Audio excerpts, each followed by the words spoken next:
To get the ball, Farmer on the floor, comes up with a rebound. A big 2-to-1 edge for Pleasant Valley off the boards.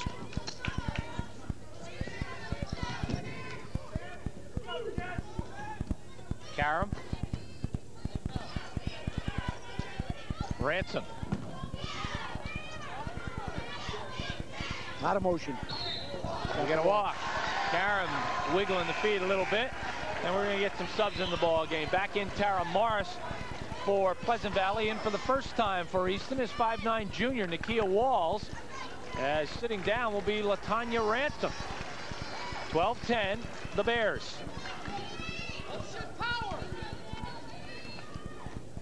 Gennady back on the point.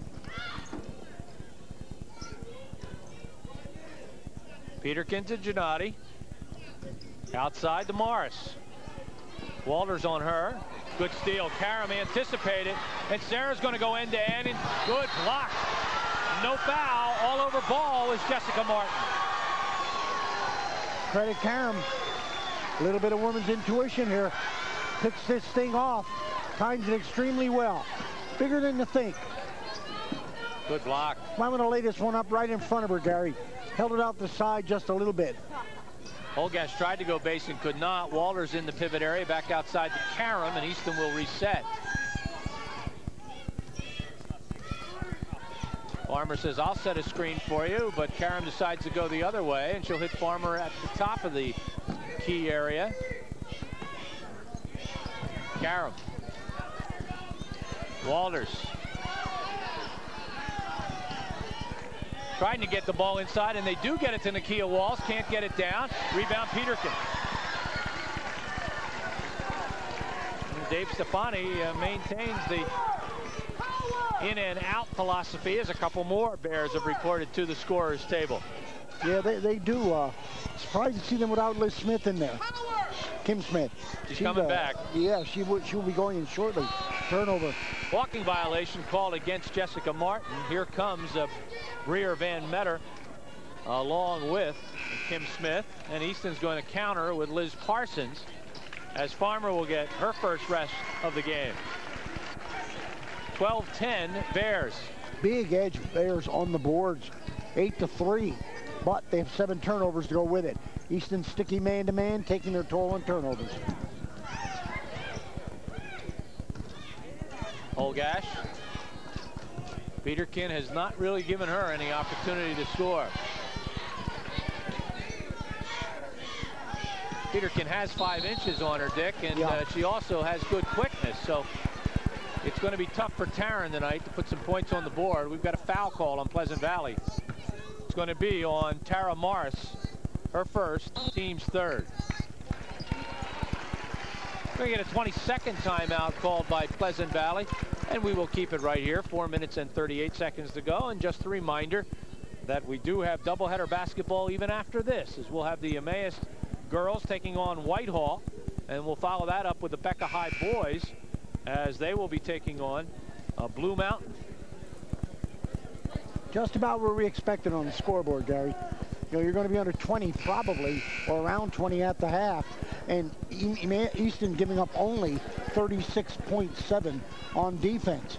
And don't laugh at Pleasant Valley defensively, 37.2. So you're right around there, right around the 40s. And that's what we thought. This was going to be a low-scoring game. The championship ball game was 40-38 in overtime. Peterkin with a steal. And now it's Karam going to try to stop her. She cannot. Peterkin halfway. All Peterkin, Gary. All Peterkin. Everything. Bad pass. Size picked it off. She needs 12. She has 6. Stolen away. Bad pass, Karam. On the move, Kim Smith. Smith down the paint. And Smith's going to get fouled on the floor. A non-shooting foul. It'll be the 4th. Foul's going to be on Liz Parsons, and that's her 2nd. Rovers 2 consecutive turnovers in the backcourt. 2 really ill-conceived passes. Only the winners go on. The losers are done for the year.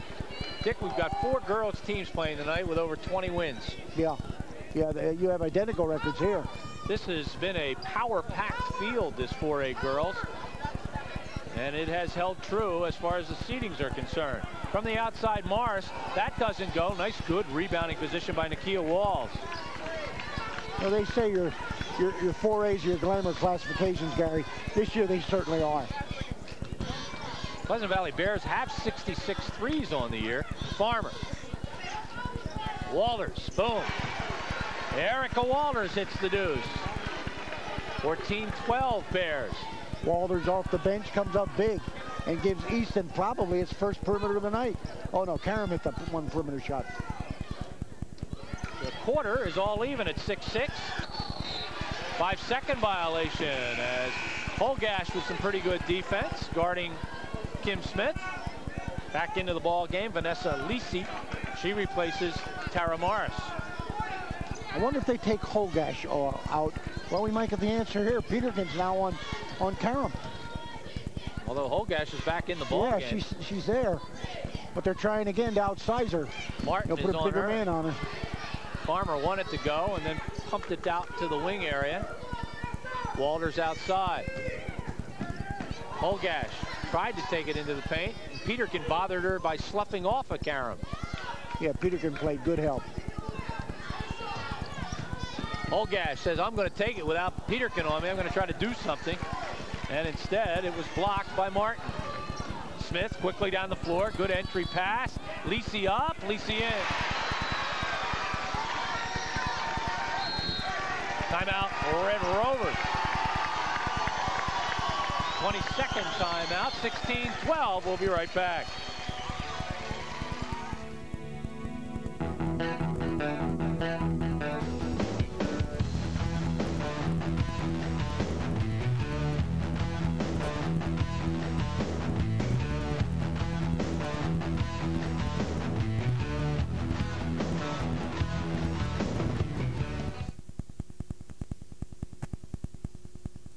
I remember my mom going to Walters Pharmacy. Now I go. Walters fills my prescription needs quickly.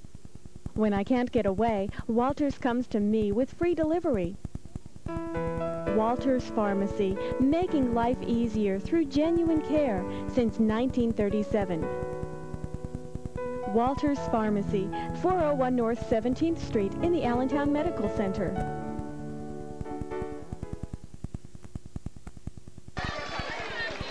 A fan and more. Good crowd on hand here.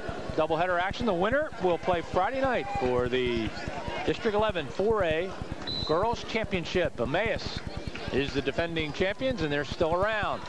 Emmaus will play Whitehall in game 2. Bears do not change any of their man assignments. Still Peterkin on Karam on the ball. Walters. Inside, Farmer. Dick, you almost feel like they have to do more of that. They've got to get it to Farmer, and she has to take it right at him.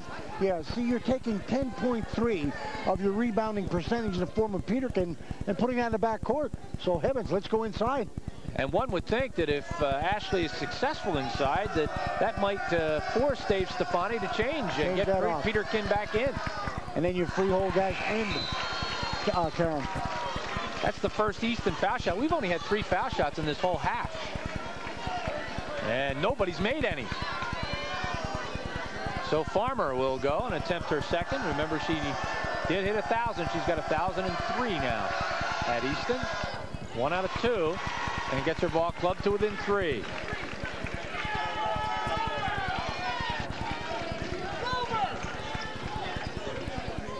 Kim Smith. Martin inside. Boy, that was a nice little give and go, wasn't it? Oh, Lisi. That's her second putback. 10th board for the Bears. Big offensive rebound. Somebody's not blocking Lisi out. 18-13. Biggest lead of the night by the Bears. Karam.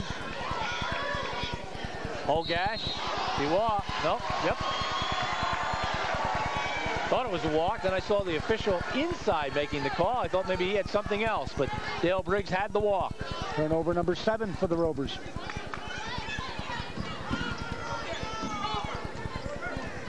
Pleasant Valley has played a terrific first half.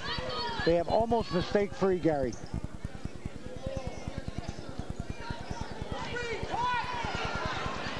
Almost stolen away. That's a walk. Oh, yes, it is. As Jessica got caught up in her own sneaker. And that created the walking violation. Created by Karam. 18-13. We approach the final minute. 1:20 to go. First half. Very quick first half of action. Farmer. She's going to get fouled. Dick, when Farmer has it going to the basket so far, nothing but good things have happened for the Rovers. Absolutely. And then they're smart enough, Gary, to wait till she makes her move into the paint. They don't want to make her, you know, have to fake on her own at 15 feet. They're giving her a good position to score. 18-13. Favor of Pleasant Valley. Holgash. Down inside, bad pass. Stepping right in front was Van Meter. Easton turnover. Van Meter will stop, hold things up. Not for Smith. 16 feet away, doesn't go. Peterkin rebound. Peterkin up, she's fouled. She'll go to the line, she'll shoot a couple. I think if there's one place where you got to be surprised with the numbers, Gary, it's on the boards. I know Peterkin has a 10.3 average as we watch the rebound, her rebound. She has 10.3 average on boards, but gee whiz, 11-4 on the rebounds. And Easton's playing the man-to-man, usually get the better box out. Peterkin with 7 now. And here comes Megan Malanconico into the ball game for Easton. 5'5" junior. And Easton now down by 6. Make it 7. She's a 62% foul shooter. Made them both. 8 points for Peterkin. I asked Coach Stefani where she was going to go to college. And Coach said she had not decided as yet. And I said, I assume she's getting some looks. And he said she is indeed. You know, Gary, even though she's playing outside, taking her away from her, what could be her best part of her game, the rebounding, she's able to rest. Save a little bit of that for offense. Foul was on Van Meter.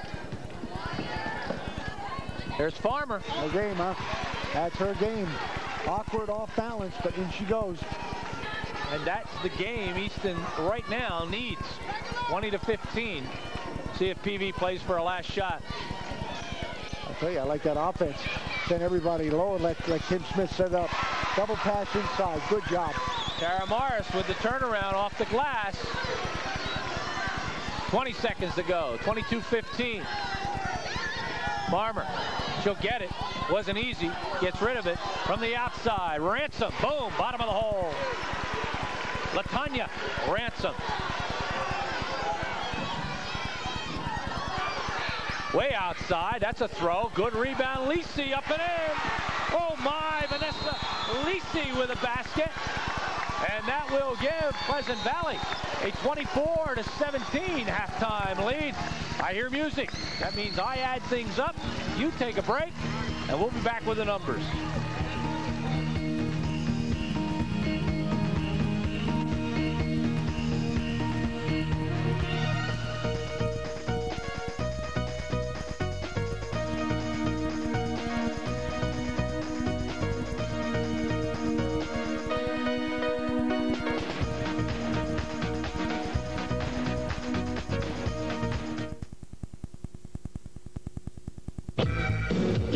Replace your air and oil filters regularly. You might as well drive your car off a cliff, because dirt can really mess up an engine. Fram Extra Life air filters and Fram Extra Guard oil filters keep out dirt best to protect your engine. Fram, America's #1 premium brand. Pay a little now or a lot later. This is RCN4, Lehigh Valley's live wire of communications. The exclusive home of District 11 College Leopards.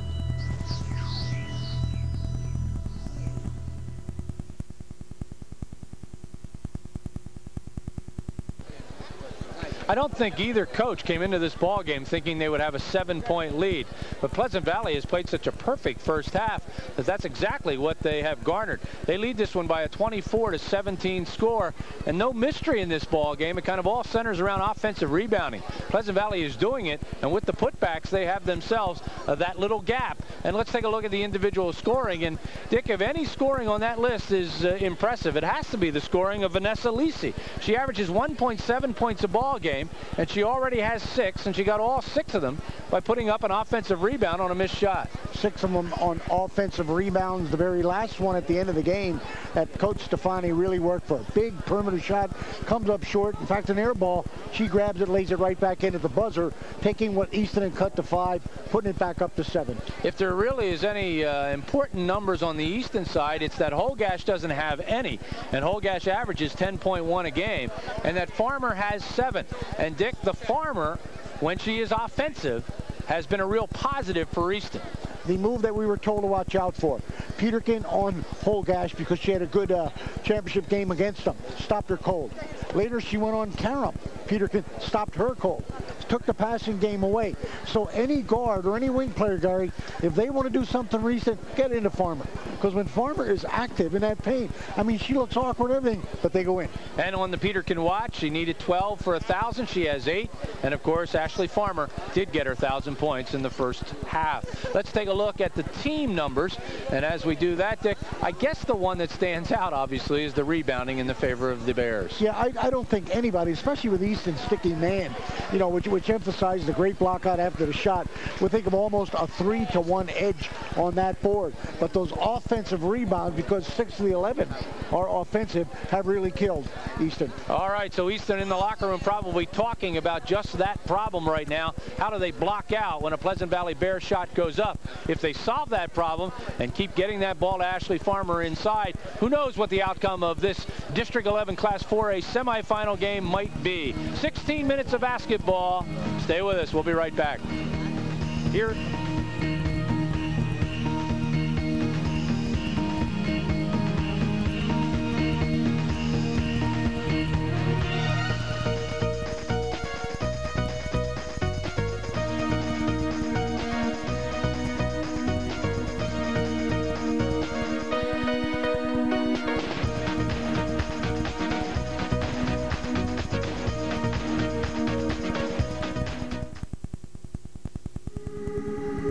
To fight in this arena,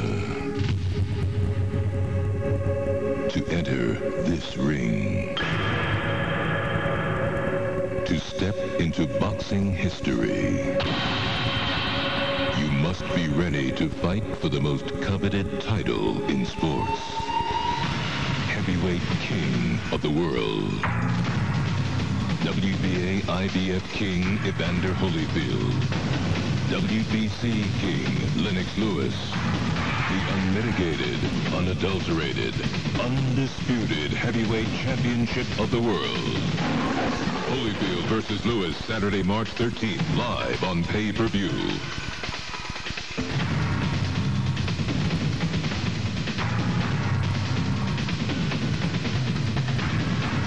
Evander Holyfield, Lennox Lewis, only one will be king. We are back. The net. See who uses it a little more here in the second half. There's a little net controversy when we arrived here today. I came to the rescue. Dick actually went out into the trunk of his car, and he had stolen so many from Whitehall that he was able to come up with something, I guess. Easton tried to go inside the Farmer from Parsons. Turnover. Well, that answers your question. If they worked on it, Gary, they certainly talked about it. I don't know if they had opportunity to work on it. It will be Gennady and Martin and Smith, Peterkin and Knowles out there for the Bears. Peterkin has it. She gets surrounded by red shirts and gets it back. Good spot to have it. And Farmer with a good rebound. After the turnover, Easton down the other end, the staff from Easton really get on their kids. They want an earlier pickup with the defense. Easton counters with Karam, Holgash, Ransom, Parsons, and Farmer. Karam. Karam had a good first period, has not scored since. Peterkin stays on Holgosh. And another Easton turnover, as now they're trying to get it inside the Farmer, and they've given her a couple of passes she could not handle. Peterkin to the wing. Martin inside, off the glass, will not drop. Peterkin with a strong rebound. Had the ball blocked by Parsons. Another offensive rebound.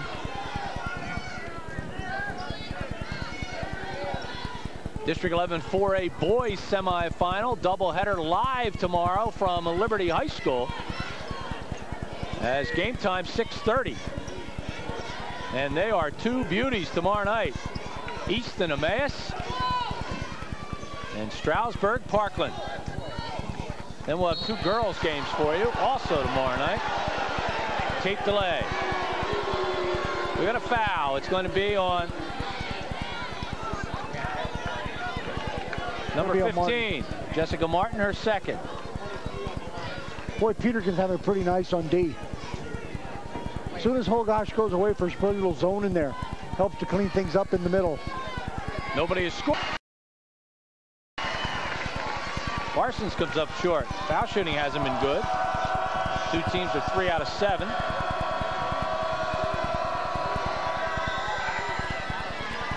And the foul shot. The second one dropped by Parsons. So she has 3 points. Easton trying to put a little full court pressure on Pleasant Valley, and they almost came up with a steal. And they're close to a 10-second violation, but they get it across to Peterkin. She's tough in the open court, Dick. Doesn't go. Rebound Easton. Actually, I thought she was fouled there, guys. That's the problem. You go full court. You give her a little space to operate. Holgash got fouled. As Taryn just took it right at Pleasant Valley and gets fouled on the play by Peterkin, and that's her second. Could be the beginning of something offensively for Easton here. Took her person one-on-one and then was picked up inside. Foul committed there. Lisi will be coming back in the game. She certainly hurt the Rovers with some offensive rebounds that she put back up and in. Holgash finally gets on the board. Yeah, Lisi played bigger than 5'9". The freshman, she leads the team in triples with 19 of them. But we haven't had a triple in tonight's ball game. 24-20 Easton with the only 3 points of the second half. They're pitching a shutout on defense. Well, what a luxury to have Peterkin help bring it up.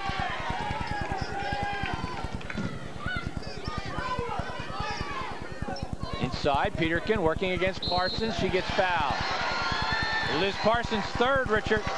Yeah, Peterkin, she's not just satisfied with one fake in there. She'll pump a couple times. Very, very active inside. Good spin, boy, very wide base. Peterkin, 2 out of 2 from the foul line. She has 8 points. And drops the first. Here you get a look at Shelley and her brother Eric. 7 at halftime, went down to 5-4, and now back up to 6. Peterkin is a field goal away from 1,000. And I imagine there's a little celebration plan for her 1,000 points.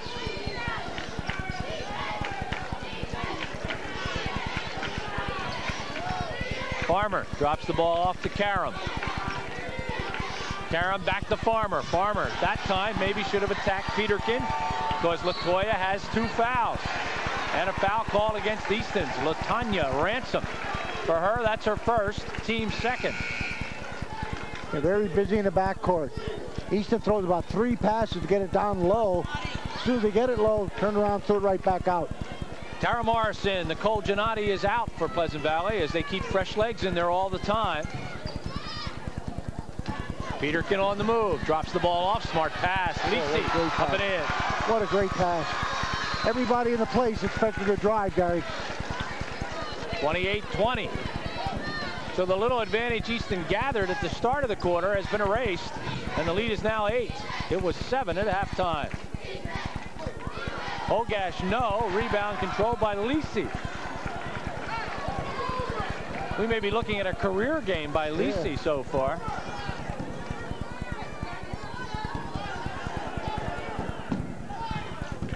Nice screen for Smith. Up and in. Kim Smith has 8. Very, very soft off the screen. Dribbled to the length of the court. We were right about Lisi, Dick. Oh. Her high on the year, 6 points. She has 8 in this one. And plenty of basketball left. 12 minutes and 14 seconds to go.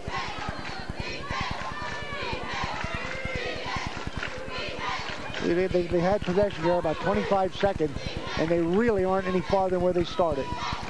There's a nice move, Holgash, and she hit the rim with the shot. Holgash has given up on the perimeter idea and is now becoming a driving force.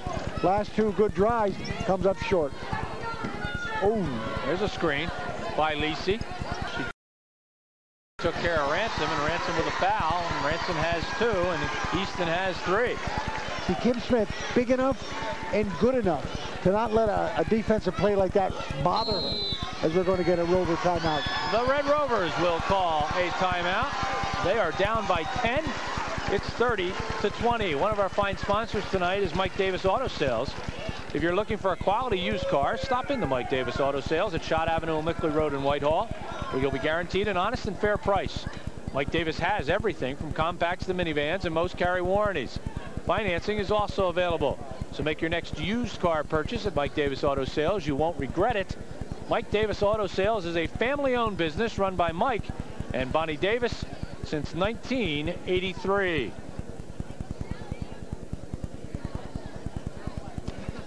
Rovers needed that timeout badly. Started off the third quarter pretty well. Got it down from 7 to 4, but now it's back up to 10. We are seeing an awful lot of Peterkin. Not necessarily points on the board, but an awful lot with the ball, and certainly well played defensively. Tomorrow night, our second doubleheader after our 4A Boys live broadcast will feature Blue Mountain against Bethlehem Catholic, 3A girls, and Allentown Central Catholic against North Schuylkill. Hey, LaFay Hope is still in the picture, huh? Yeah, again. We will inbounds the ball to the Bears. You wonder off the timeout what Easton's going to do. Imagine an awful lot of what they're going to do defensively. Look at it, coach. He wants that tag. He wants that call. Peterkin with a good catch. Peterkin with a shot. Doesn't go. Rebound is controlled by Easton. And we'll take it the other way, and we'll go over to Chris Michael right now with a report. Well, as you might imagine, during that last timeout, both teams' head coaches had completely opposite messages. Easton was looking for the intensity to pick up a little bit and some more, again, to stress boxing out and getting some more rebounds. Tell me about a lot. She thought just getting too many second chance looks. For Pleasant Valley, they're looking to draw out the clock a little bit more, but not get into a slowdown game. They're just looking for a little bit more screens and a little bit more variety on offense. Back over to you. Ransom just got hit in the neck on that screen, and she's hurting a little bit. And got her third personal foul, too. Gary, they got Holgash to shoot from the perimeter the other time, down the other end, and wouldn't you know, here comes another board for Lisi. Ransom is going to have to come out of the ball game if indeed they take time out. Wow, they're setting some screens out there, Richard. They are strong. They are strong. She took an elbow right in the throat area. I think they're going to have to bring her out of the game. You know, Jessica Knowles is the big screen person. She's out, and of course now we're seeing Lisi Van Meter, Tara Morris, so they're coming into a good job setting screens. Megan Malaconico comes into the game, number 14 for Easton. The Pleasant Valley size has bothered the Rovers so far, both defensively and on the boards. Good defense by Malaconico. Holgash now will work against Kim Smith, and Smith will foul her, and probably not a bad play. No, I think that'd be a pretty good foul. Foul in the open court, don't let her get in the act of shooting. Going to be out of bounds, Rovers. Holgash yet to get a field goal. She has a couple of foul shots. And both teams now stuck on 30 and 20. Pleasant Valley will take it. Lisi's coming back.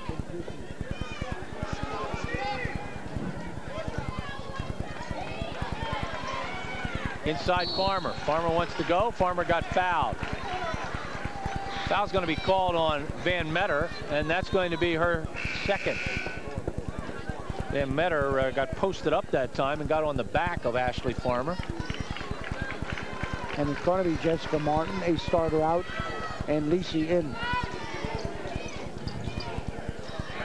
Right to Peterkin. Another Easton turnover. They have a bunch, Richard, huh? They do. Leading the second half. 4 turnovers, only 3 rebounds. Pleasant Valley 2 turnovers with 5 big boards. Peterkin gives it away to Lisi. She's feeling it. She demanded that ball, didn't she? We're going to get a foul. It's going to be against the Bears. They're getting into a little team foul trouble, though, as Lisi picks up her second, and that is the team's 5th. Yeah, they've upped the tempo, upped the scoring, and yet they're stopping the clock. And they're stopping it with a disastrous way to do it, the team foul. And another bad pass. Peterkin, and she gets fouled, so she won't get the shot. She was heading for 1,000. Foul's going to be on Malinconico, her first, team's 5th. So Easton in the same team foul problem. Deflected pass, another turnover. There you saw the foul on the bump. Nice pass. Oh, how easy could you get?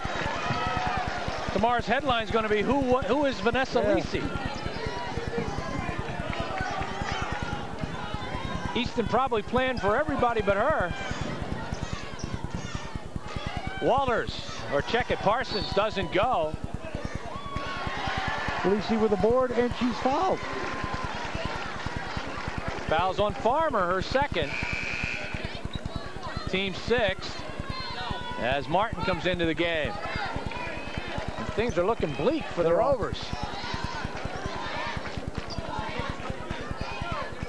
Kim Smith never even reported the bench. She's coming right back. Boy, beat the pressure easily. Morris slapped away. Down inside. No harm, no foul. Peterkin, nope. Up, foul. Shot after shot on the offensive board by Pleasant Valley has been the difference in this basketball game. Parsons just picked up her 4th foul. Out of 18 boards, I have 11 of them offensive.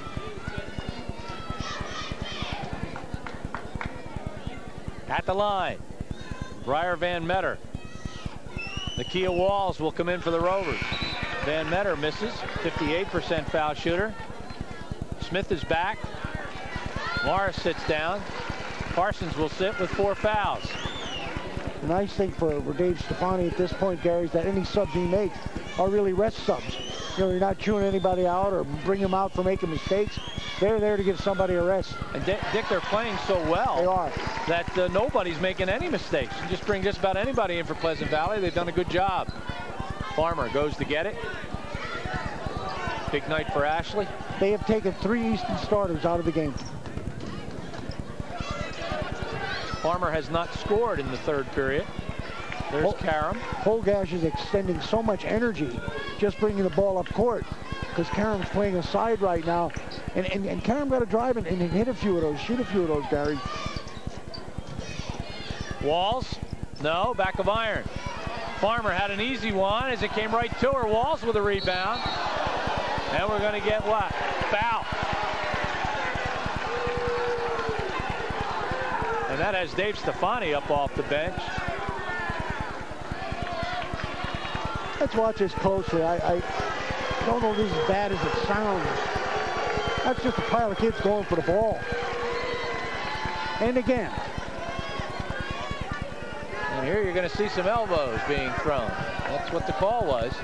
Foul on Walls. Didn't look nearly as emphatic on the replay as everybody in the stands made it sound. Walters is going to come in. And so is Morris at the line. Van Meter. 1 and 1, and it doesn't drop. Good rebound, Farmer. Holgash. Oh, they need something good to happen. That's a triple. Her 20th of the year. Boy, that livened things up. Look at this. No one guarded Lisi. Lisi. Foul on Karam.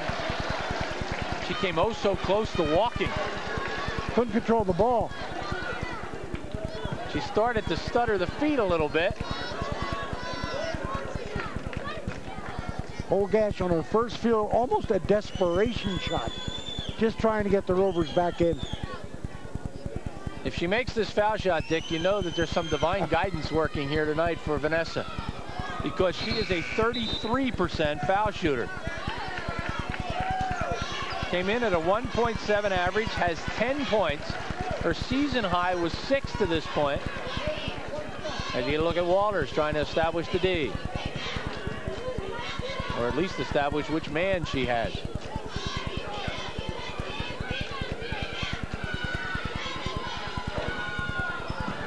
Lisi goes to get it back. Can't get it back up, however. Farmer was there to sort of stifle that. Holgash, baseline. She's blocked out by Kim Smith, and that's her third. Kim Smith saw that last one get thrown up from out of town. She says not this time. Makes the foul on the drive. Gennady will come in for Smith. As you see the body block. Losing Smith is a big loss. Oh, absolutely. Yeah, you want her in the court somewhere. Yeah, great floor player. Farmer all by herself up and in. Somebody made a mistake. Poor defensive lapse for the Bears. All of a sudden you're down to 8-point game. So Easton trying to creep back here at the end of the third period into Lisi. Lisi wants to go. Oh my. They give her the little odd job and score an easy one inside. Plenty of time. Rovers down 10. They were down 7 at half. Karam up, won't go. Knocked out of bounds. No, it was not. Controlled on the floor. Jump ball. Possession arrow belongs to Pleasant Valley. That ball was saved by Lisi, Gary. Ooh, Easton didn't turn around. 0.8 of a second on the clock. A little tough to score. 35-25. The Bears looking for a trip to the District 11 4A championship. Stay with us.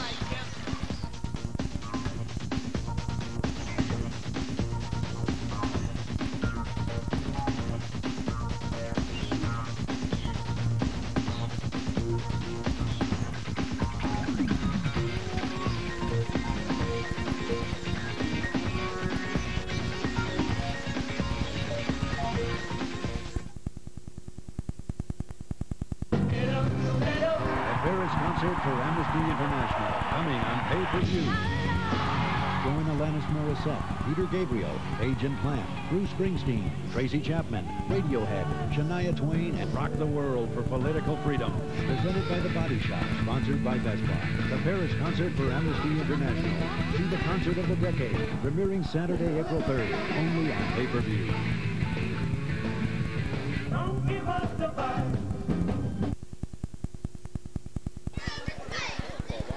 We are back. We're at Deereth, but you'll see Emmaus in the next ball game. The place to shop right now for your new car, your new truck, is at the Brown Daub dealership in Bath. Formerly Rarick Dodge since 1931, they're located at routes 248 and 512, and they invite you to visit them in their newly expanded showroom. 4x4s, snow plows, they're still ready for you, just in case. So for your clean deal, come to Bath, come to Brown Daub Dodge, where reputation is everything. Dick? Two big things, Gary. One for Pleasant Valley. Keep the ball in our hands. Let's play a little clock. For Easton, what can we do to get this lead down? It has to be defensively that they do it.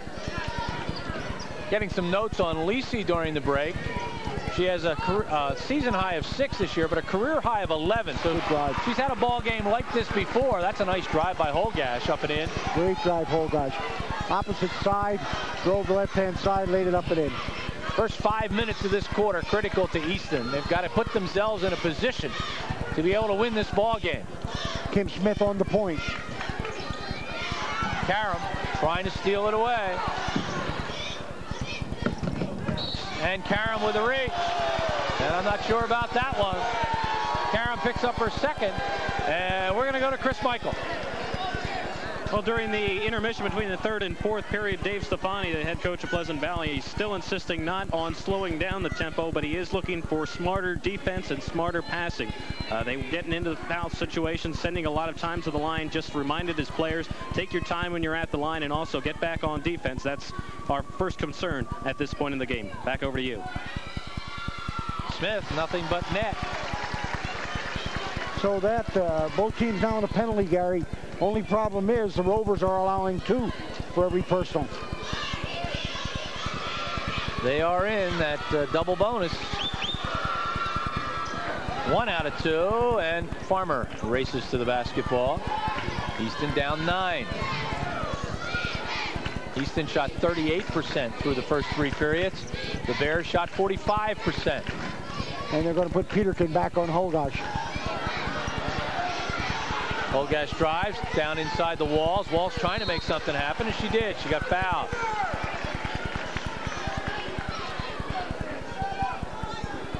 Foul's going to be called on Peterkin, and that's her 3rd. I sort of expected the Bears to back off there and allow the 3-second call. And Nakia really was having trouble controlling the basketball. She gets on the board, her first point of the night. And Martin is in, and Morris is out. Leads 8 again. Could be 7. Close as Easton's been. They did get it down to 4 right at the beginning of the 3rd period.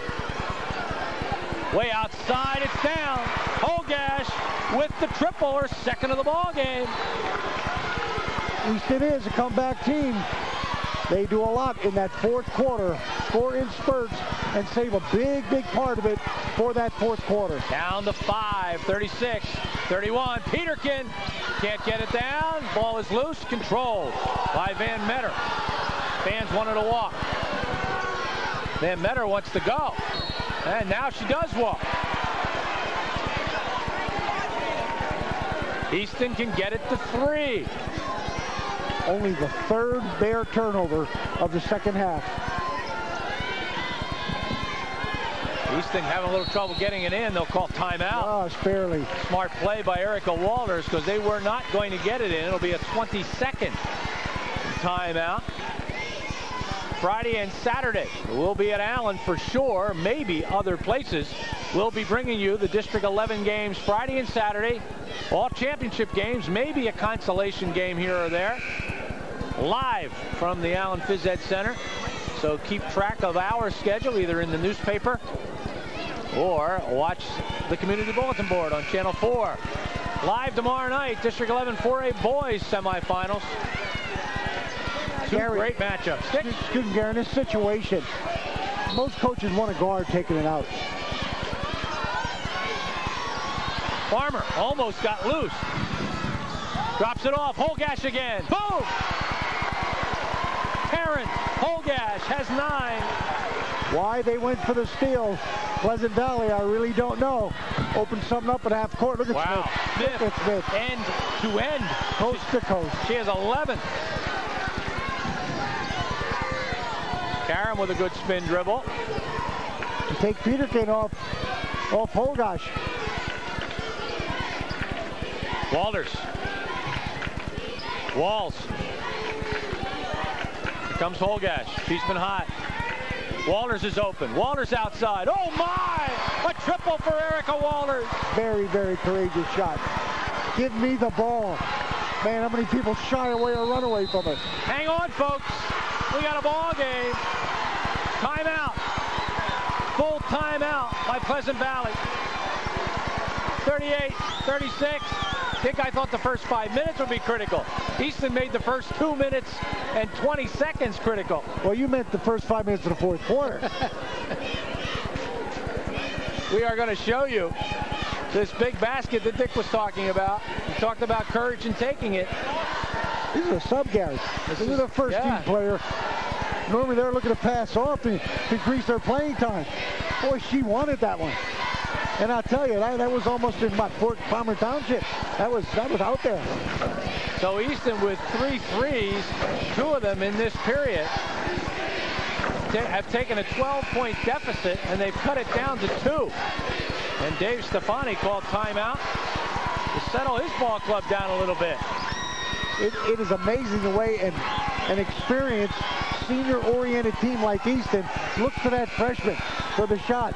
Hey, you had Farmer going down a hole. That gal's over 1,000. Man, dishes right out to the 3.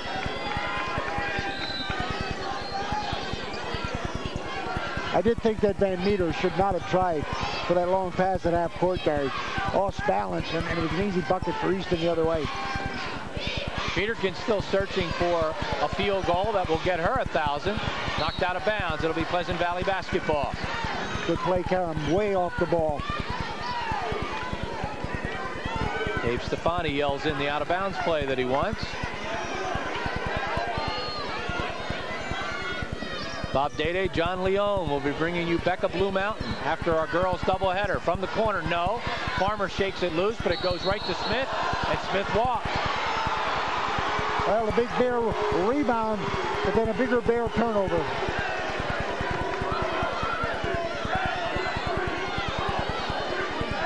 .38, 36. You'll hear a huge cheer go up if Easton scores here.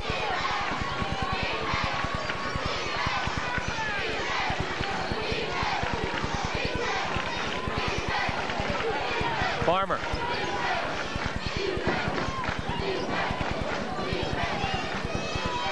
Walls. Almost stolen, foul. Holgash with a reach. Her second, and Dick, a two-shot foul down this way. That's that Big Ten we talked about. Easton's 6th turnover the second half. That was a big one. At the line, Jessica Martin. She has not scored tonight. She is a 58% foul shooter. She had 9 in the first round action. In fact, she hit 2 threes in that ball game against Pocono Mountain. Not even sure she's taken a shot tonight. Big foul shots. 1 out of 2. So Martin is on the board. TV is up by 3. No harm, no foul.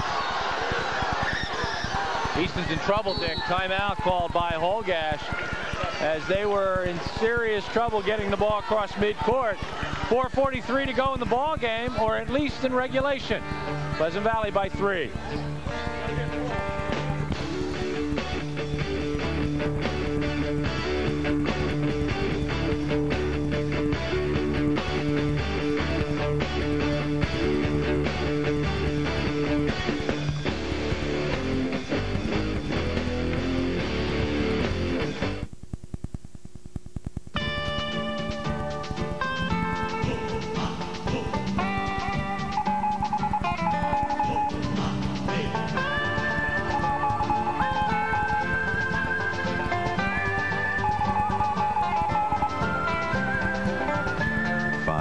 Internet providers have united as one force.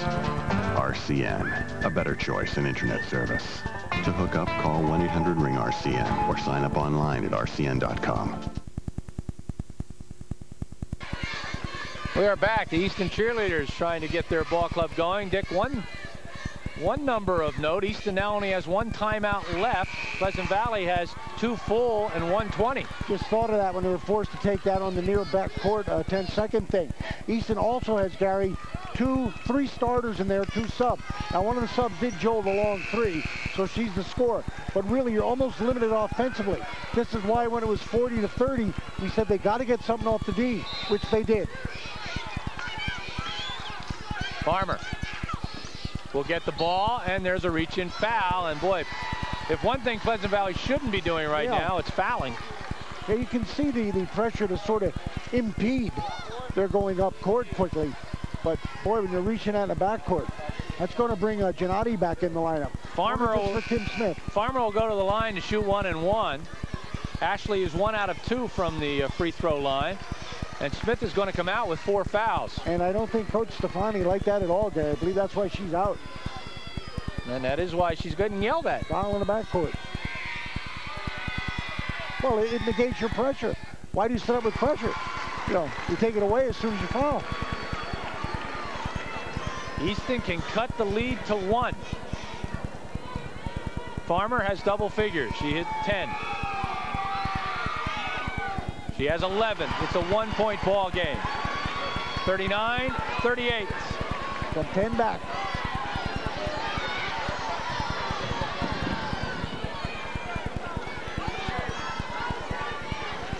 Gennady. On that little motion from a 1-4 set. There's her spin. Good help. Good help, Holgash. On the floor, Karam all over Gennady. Inside to Peterkin. She's fouled. Walls commits the foul, and Peterkin will have a chance to hit 1,000 at the line. She'll get 2 shots. Latoya is a perfect 4 for 4 from the line. She needs 2 points for 1,000. She would be the 4th Pleasant Valley girl to hit 1,000 points. It won't drop. So she won't get it here. This is kind of like Ashley Farmer the other night. She needed 1. That won't go. Line drive. Almost like she missed that on purpose. Possession arrow belongs to Pleasant Valley.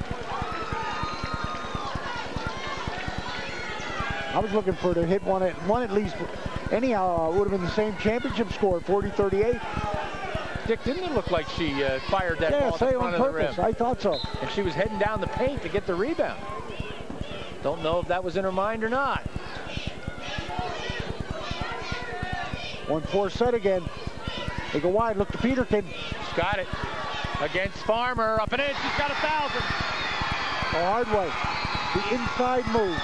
4:03 to go, 4th period. Latoya Peterkin has 1,000 points at Pleasant Valley. I wonder if Bruce is going to use the same balloons now. She gets a big hug. And she's going to get a basketball.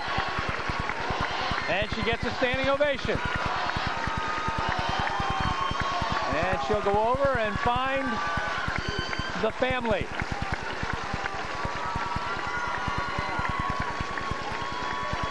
There's Mom, we think. We are not certainly privy to the Peterkin family, but I would think that that's who that is. Here's another look. Boy, I appreciate this move. She has to go base. Oh, no, she doesn't. Turns to the inside into the double team and pounds it off the glass. And again, makes it one long possession. Pretty big bucket, too, Dick. You bet. A 1-point lead is turned into a 3-point lead.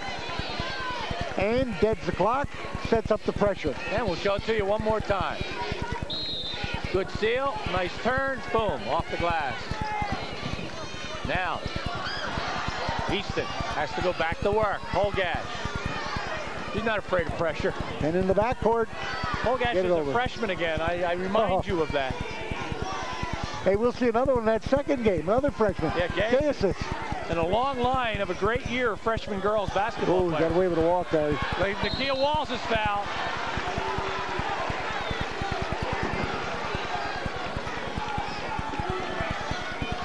Fouls on Lisi, her 3rd.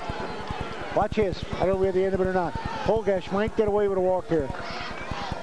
Yeah, she did. Whoa. Walls at the line. Easton making some big fouls.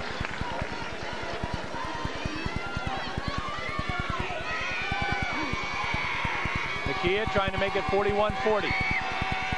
And does. Boy, is she giving him time off the bench. How heartbreaking is the end of the season going to be for one of these two teams? And it ends tonight for one of these two. Look at that pass by Peterkin. Lisi up, won't go. Rebound, jump ball, it goes Easton's way. Pleasant Valley 14-2 in the league. Easton 15-1. They have won 9 out of the last 10. They're only lost to Pleasant Valley. Yeah, they don't want to quit. These two teams don't want to quit. They won 8 straight before that Pleasant Valley championship game. All of a sudden, Towns asserting herself with the ball handling again. Farmer. Kim Smith's coming back. 4 fouls or no fouls. They need her on the floor. Farmer wants to go. Good spin dribble. Puts it up, puts it in. Ashley Farmer has Easton in the lead at the 3:03 mark. And you know what, Gary? Van Meter played excellent defense. All over her. Knocked out of bounds. Pleasant Valley basketball, and Dave's going to call a 22nd timeout. That will be his last one of those. He still has 2 full timeouts left. 42-41. Easton has made up a 12-point second half deficit. And Dick, how'd they do it? Well, they did it defensively. Really stepped it up, put the pressure on, got something in the backcourt, got Holgash hot, not necessarily with the perimeter, but also with the drive. Cut it down from 10. Who's that good-looking guy? Rich Stizak. That is. He's not working tonight. Well, which one? Now, that's Bobby Schreiber, the other good-looking guy, right? Yeah, he is working tonight. Easton High's athletic director with the glasses, Rich Stizak, with the hair. Yeah, I noticed just a great thing in girls basketball, at least tonight. Liz Parsons, 9.1, 5 rebounds a game, second team All-Mountain Valley. She's out here, first one to cheer her cohorts on, and she hasn't been in the game. Smith doesn't go. Rebound, Peterkin. And she lost it coming down. Walls. Boy, Walls has played well since she came in for Parsons. How close are these two teams? Inside, oh, whoa, what a pass. Walters with a bucket. Woo! Karam off the drive. The momentum has swung. Tara Holgash said, I didn't touch that ball, and I think she's right. But she did it nicely. I think that pass went right through the hands of Jessica Martin.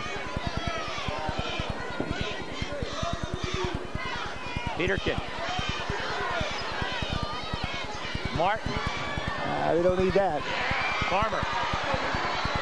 Outlet pass to Karam. Easton by 3.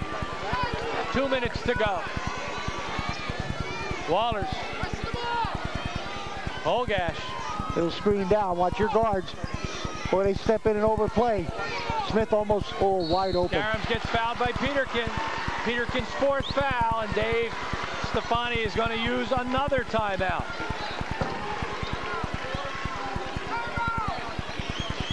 Watch the move by Sarah Karam down the paint. Peterkin with the reach. And let's give you some of the numbers now in terms of personal fouls. Parsons for Easton with 4. Ransom and Walls have 3 on the Pleasant Valley side. Smith and Peterkin with 4.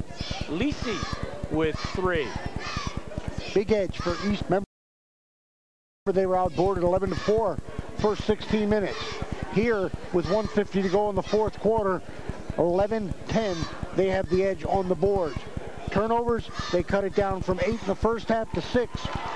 Turnovers, 5, and 11 rebounds for Pleasant Valley. Both teams now have 1 timeout left.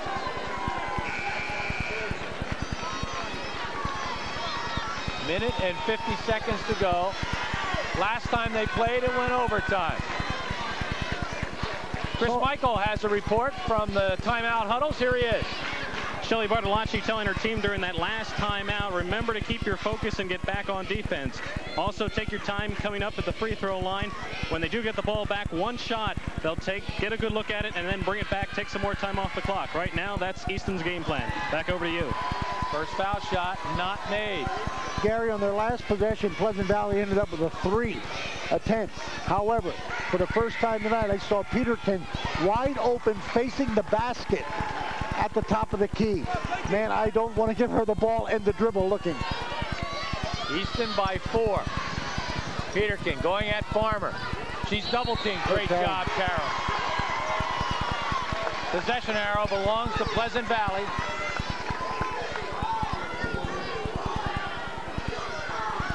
And that button will be pushed right after this inbounds pass. Smith.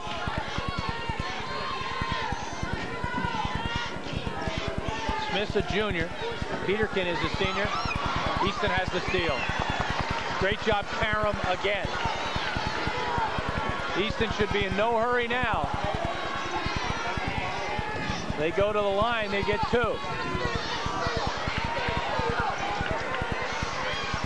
Holgash to Walters. Walters has played well as a sub. Backcourt violation. Yes, Walters has. She gave that big 3. And here's another thing. Tim Smith can't take Karam too close to the top of that key. Karam's just going to leave and double down anytime she wants. We approach a minute. Easton by 4. Look at Karam. Peterkin, nice drive, won't go. Off of Peterkin. She's a player though, guys. Boy, she works. Farmer wouldn't move though. Peterkin really was trying to get her out of the way, and Ashley with good defense. It's a turnover. They're not calling any more fouls. They stopped that. Big shot, Martin, boom, triple, timeout, BB. Martin's 45th of the year, Nick. Now we're going to go back to the clock.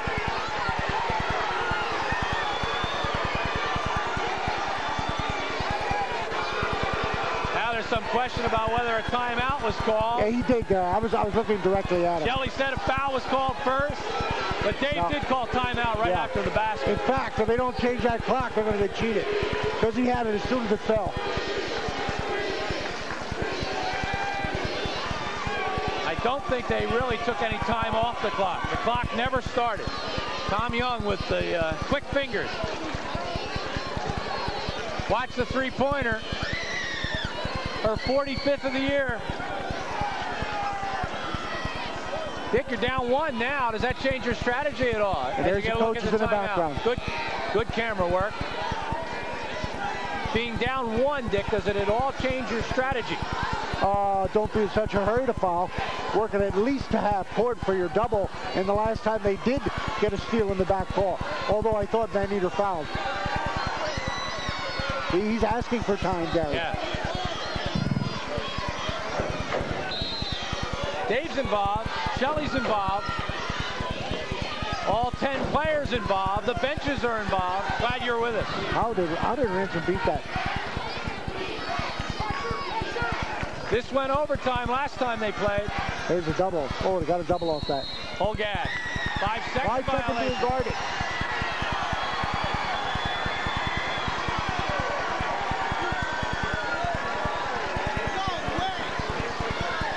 Closely guarded. 5-second violation.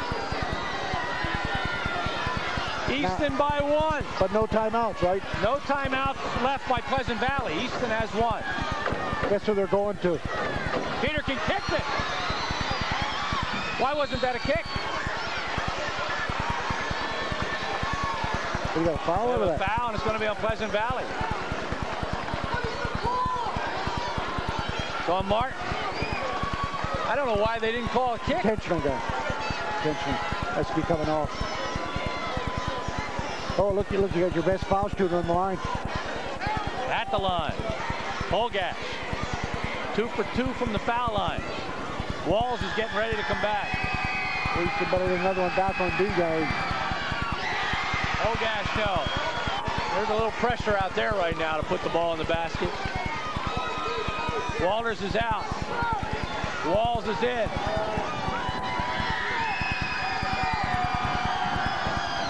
Huge foul shot. Huge. And it won't drop. Rebound, Peterkin. Oh, you're going to see some crying at the end of this one because somebody's going to be heartbroken. Oh, my! Holgash! And then Holgash up and in! It's all over! It's all over! Easton wins. They're not going to count it. They're going to say the clock went off.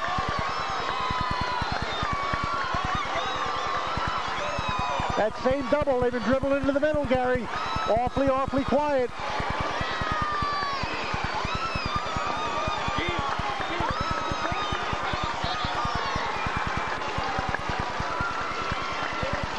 They are going to count the basket. 47, 45. 47, 45.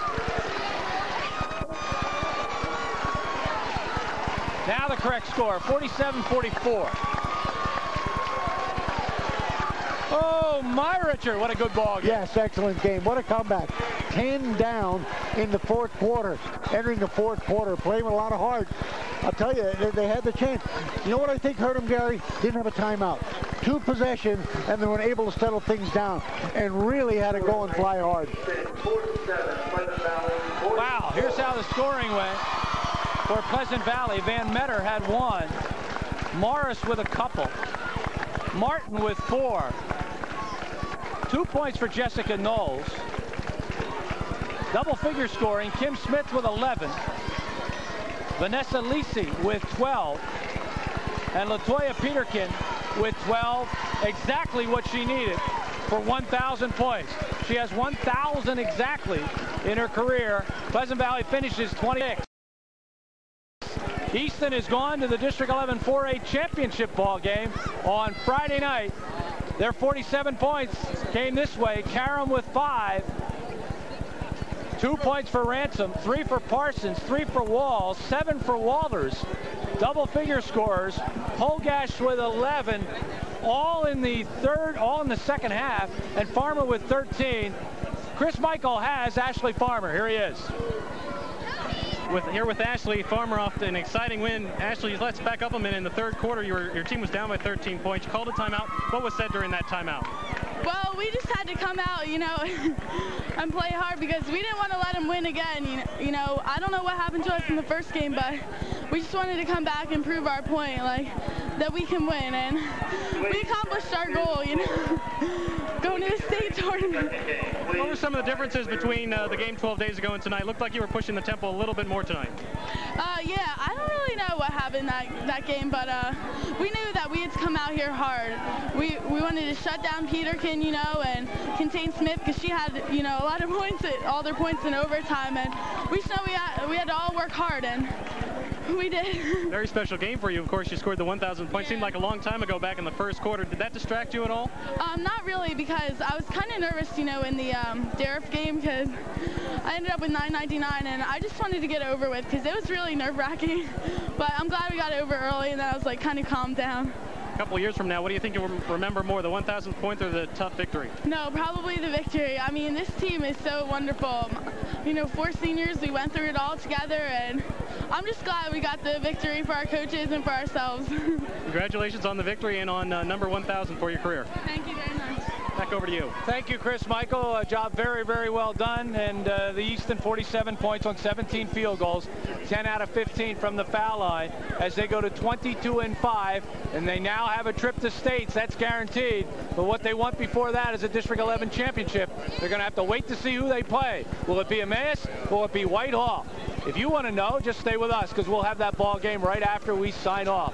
For Dick Tracy, for John Gahan, our director, and the whole crew, we're glad you spent time with us on this one. We've got 2 more tonight for you, so stay with us. For all of us at RCN4 Sports, I'm Gary Laubach. We'll see you soon.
for the most coveted title in sports. Heavyweight king of the world.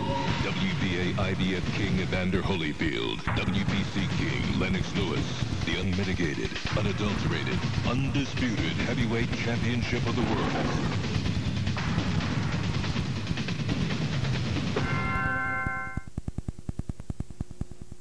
This is RCN4, Lehigh Valley's live wire of communications.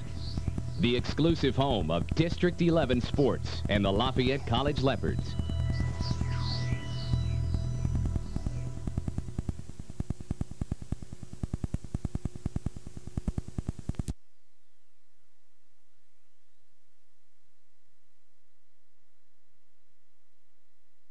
Creek kids.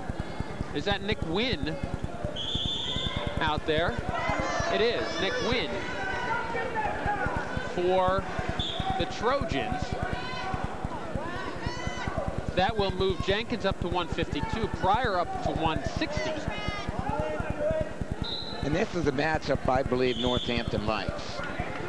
You'll walk them against Wynn. If they need an opportunity to break through in the next 3 weight classes, I'm talking about Northampton now they have 2 opportunities. They certainly like their chances here, as Nick Wynn has not performed very well, except for earlier today. So they think Brad Joachim can at least slow him down and be in a position to win. And then again at 160 pounds, as they send out Swankowski against Pryor, I think that might be a toss-up as well.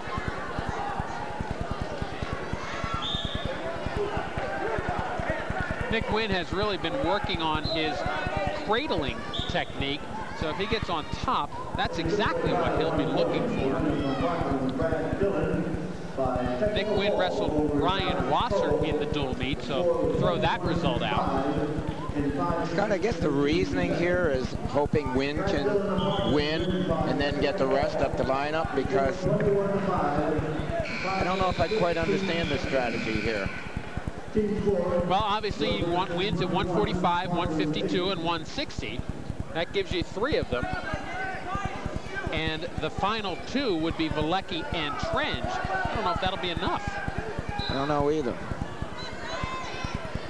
You hope that if you're Parkland and John Togus, you hope that Northampton only wins 1 more the rest of the way, and that 1 would be John Bauer at 171 pounds.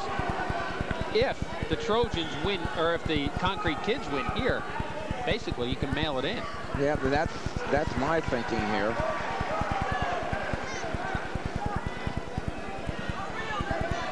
Well, you really, I think it's a move that Togus is forced into here, Ray, because he can't afford 2 losses. And if you don't put Wynn in here, you don't have a good matchup against Swankowski, and basically you would lose that one.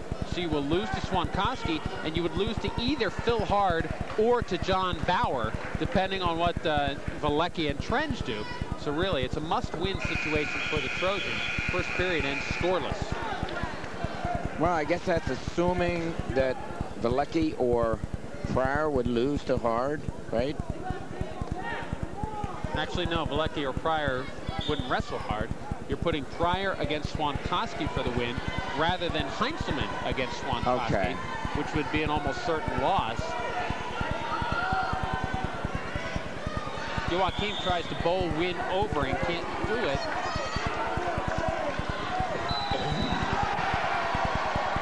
We pounded the mat again on the AA mat as the fall comes with 5 minutes and 24 seconds into the match, and Dwayne Lucian comes through with a fall over a good wrestler, Matt Hennessy of North Schuylkill, who came in 15-2. Joachim with a big takedown 25 seconds into the second period. He leads this one 2-0 as Wynn tried to salvage it by grabbing the leg of Joachim. Bob Kern said, nope, too late. Takedown for the sophomore. Again, if Northampton can break through with anyone other than John Bauer, they will win this dual meet.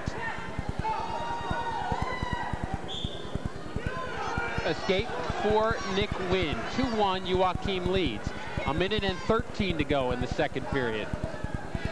Russian tie by Joachim. He's the kind of guy that the more comfortable he feels, the better he gets. And you can see he's feeling pretty comfortable right now. Yeah, he has that look about him, Scott. When he looked over at the bench, like, should I let him up? I can take him down.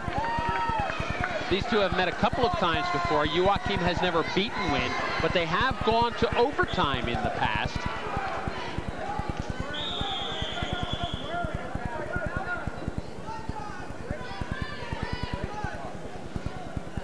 Let's take a look at the pin by Dwayne Lucian.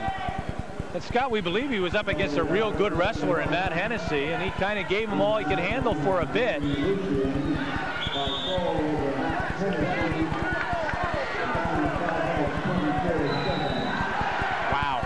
That's strength. Holy mackerel. Cleaning out your unwanted items creates a new problem. What to do with the waste? Well, let Marsh Disposal Service be the solution. Hard to dispose of items such as appliances, car parts, furniture, and yard waste are no problem. No job is too large or too small.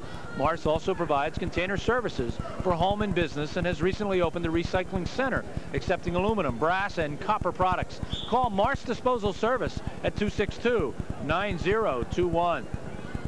We are live at Liberty Memorial Gymnasium alongside District 11 Wrestling Hall of Fame coach Ray Nunemaker and District 11 Wrestling Hall of Fame broadcaster Gary Laubach. I am merely Scott Barr. Soon to be named, I'm sure. Happy to be a thorn among the roses as we are bringing you live coverage of the double and quick coverage of the AA matchup. Another one. 1 minute, 21 seconds. Only this time it's North Schuylkill that gets the fall, so they'll tack on 6 more team points, make it 49-16, and we haven't even gotten official word yet at 171, but we believe that was Mike Pahira who got the fall over Josh Mill. It was Pahira, and this will be a pin too as Northern Lehigh trots out a real nice heavyweight.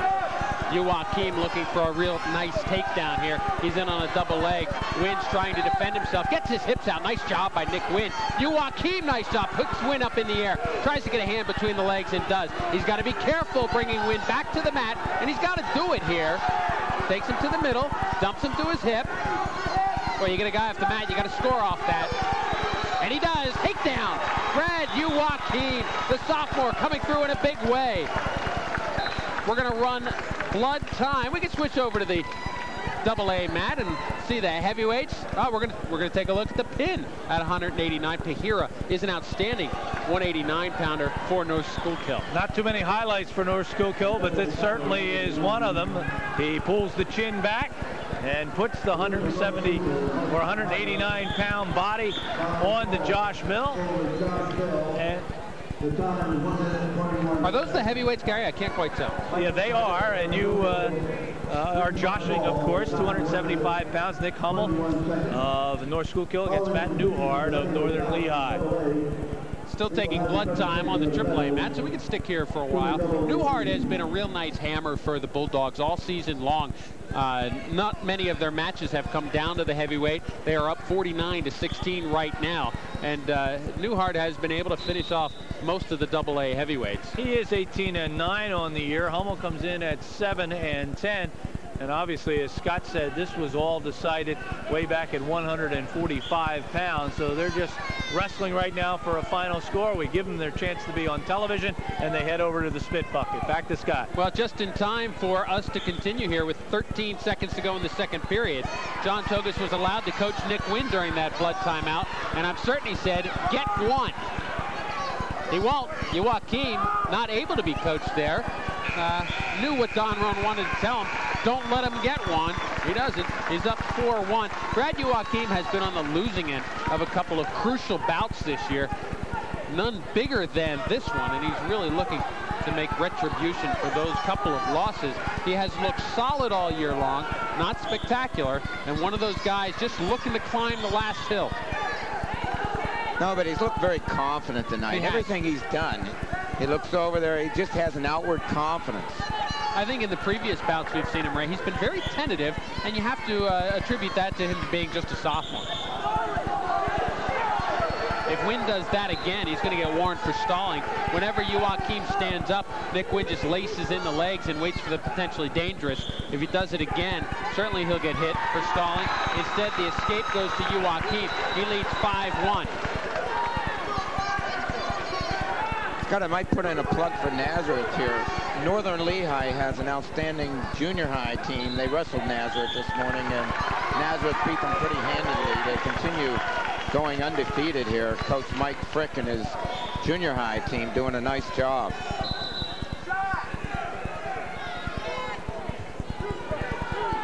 Joachim and Wynn.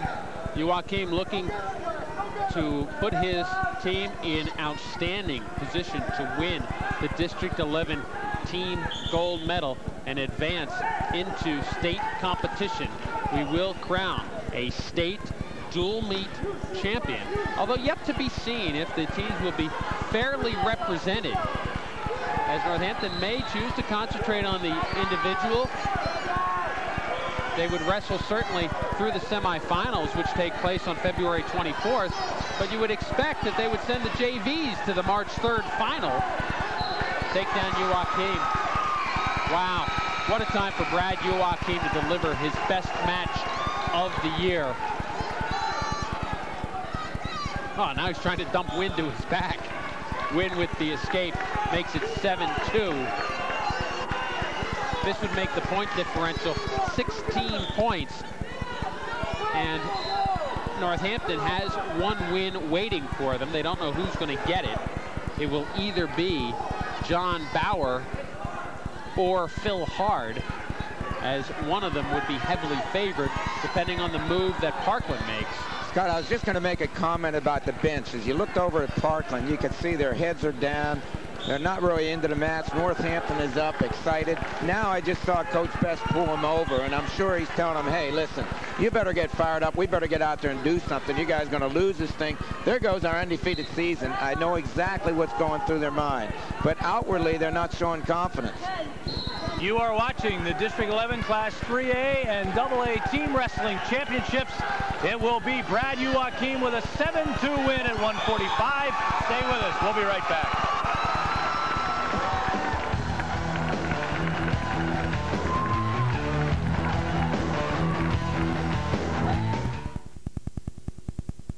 How many of these have you seen on these lately?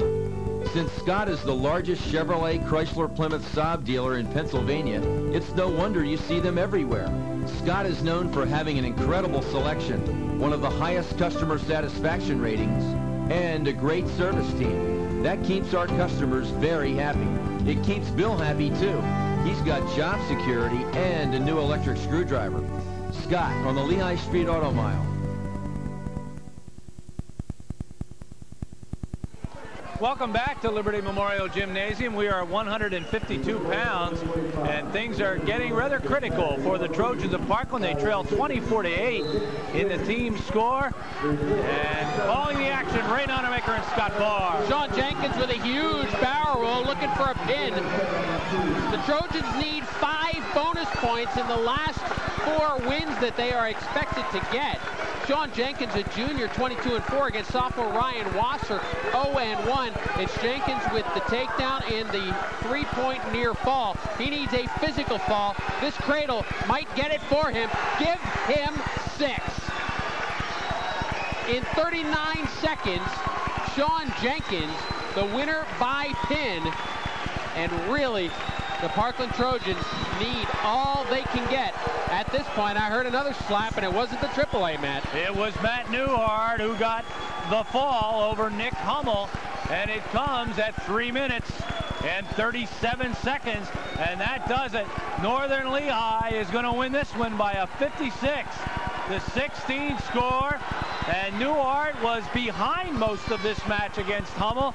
He trailed 4-1, closed the gap to 4-3, went up 5-4, and then got the fall at 3:37. Scott, back to you. Here's the Jenkins pin. Nice cradle. Ray, I think you taught a cradle or two in your time. Great cradle. Wow. That's as tight as it gets. Ray, I've got to go back to your comment. They got the team together. There was a discussion, and they get a fall in 39 seconds. I'd like to know what he said over there, Gary. Maybe he can do it again. You know what I'd do? I'd bring him over again. Give him a little talk. Say the same thing. 24-14, the team score. 160 pounds to senior Eric Swankowski. for Northampton comes in at 16-6. He goes against district champion Kurt Pryor, 23-4. The difference is 10, but again, one weight class. Northampton will be favored, so make the difference 13. 3 wins, or 3 bouts where they are favored, so they would need to pick up 14 points because the tiebreaker belongs to Northampton. So it is not totally out of reach. The win by sophomore Brad Joachim at 145 pounds was huge. The barrel roll by Swankoski gets his team the early lead here. So again, Parkland looking not only for wins in 3 of these last 4 weight classes, they need bonus points. And you know, Scott, Northampton's upper weights are pretty doggone tough. So it's going to be hard to come by. Not that they can't do it, but it's not going to be easy. With Swankoski, Bauer, Limpar, and Hard. Warning for stalling against Swankoski. Refused to come off the leg of Pryor. Stayed down there. We would switch to AA, but Gary, you took up all your pins early on. It's over. I can talk about it, however. 8 falls and 1 major by Northern Lehigh in this matchup for their 56-16 win. As they win their 19th of the year, they have lost only 1, and they are lining up to get their gold medals. And just a tremendous performance by Todd Herzog's team over a good North Schuylkill wrestling squad.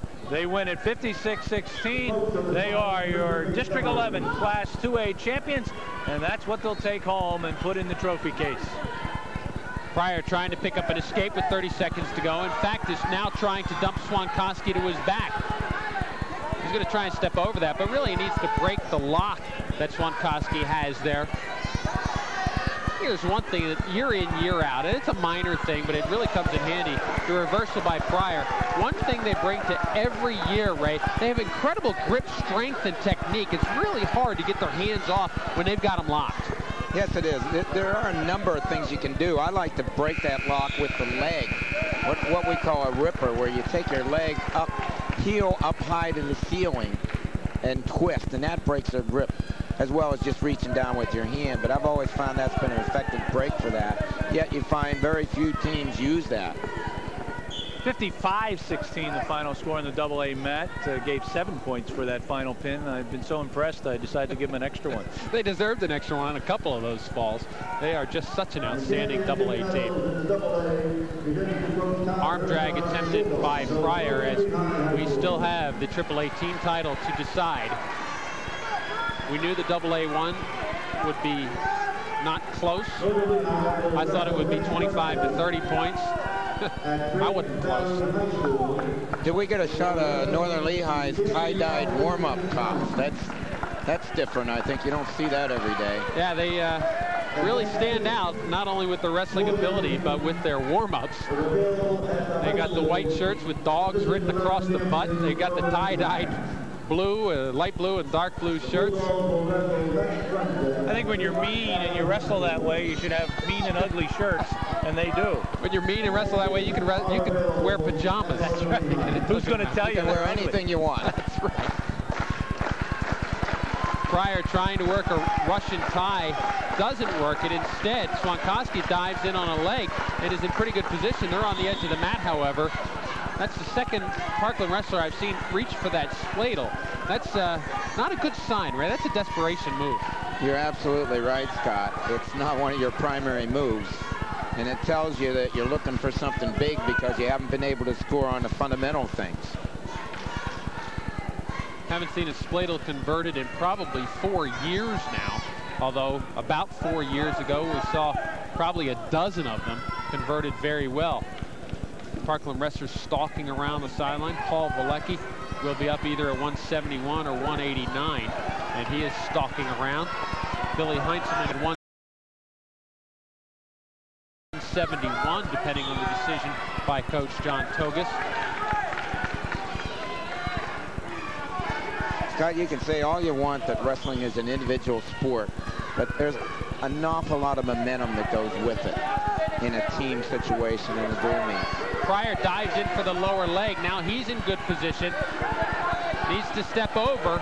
Swankowski won't let him step over. He's running out of time. He's got control. The takedown with 3 seconds to go in the second period puts Pryor on top, 4-2.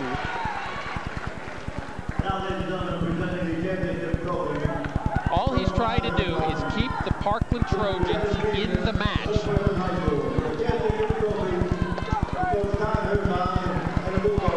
The applause you hear is for the Northern Lehigh Bulldogs. Well-deserved applause. Will carry the District 11 mantle very well through the state tournament. We're going to look at the celebration a little later on. Right now, we're trying to decide the winner at 160 pounds.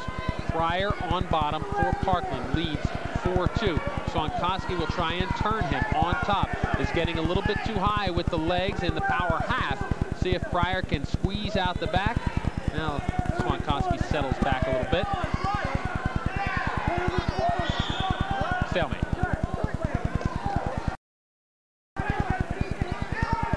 Northampton has won every way you can win. They have 3 decisions. They have a fall, they have a tech fall, and they have a major. Parkland with a decision, a tech fall, and a fall.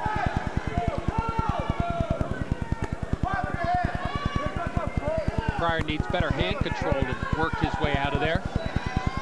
Looks like the key to success in District 11 is having North in your school name somewhere. Northern Lehigh, North Schuylkill, Northampton, all in their finals. Didn't work for Oliver. Oliver? North. Oliver. Don't see Ollie in the final here. Or in Congress. That's right.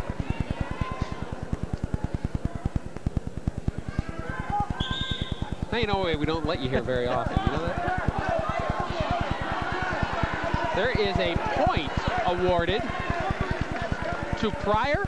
Stalling called. Second time. That is the warning. I forgot about the warning for stalling in the first period. Warning for stalling against Swankowski now allows the escape. He trails 6-2. So Pryor doing his job out there. Yeah, I was going to say, Scott, I think that Swankowski was content just to lose by a regular decision, and the coaches sort of seemed that way, but they certainly don't want to lose by a major here, hence he let him up. No takedown yet.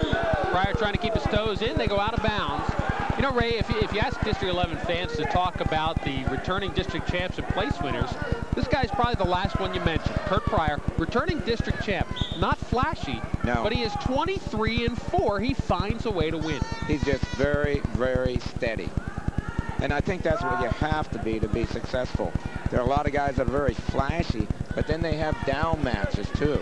And he very seldom has a down match.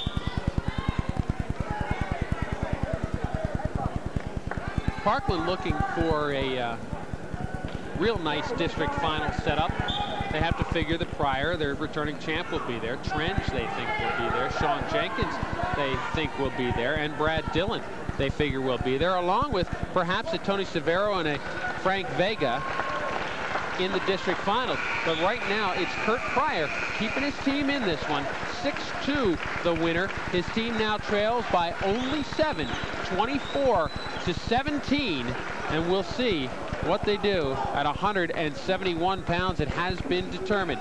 It is Bill Heinzelman, who is 1-1, trots out for Parkland. That leaves Paul Valecki and John Trench to wrestle in the next 2 weight classes to try and pick up 2 bonus points between them.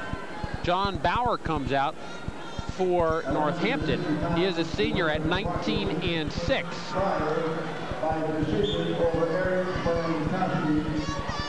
This is the move that John Togus didn't have to make in the Saturday matchup. He needed 1 win in the last 3. Now he needs 2 wins. 2 wins by bonus points over 2 of the outstanding final 2 weight class wrestlers in District 11.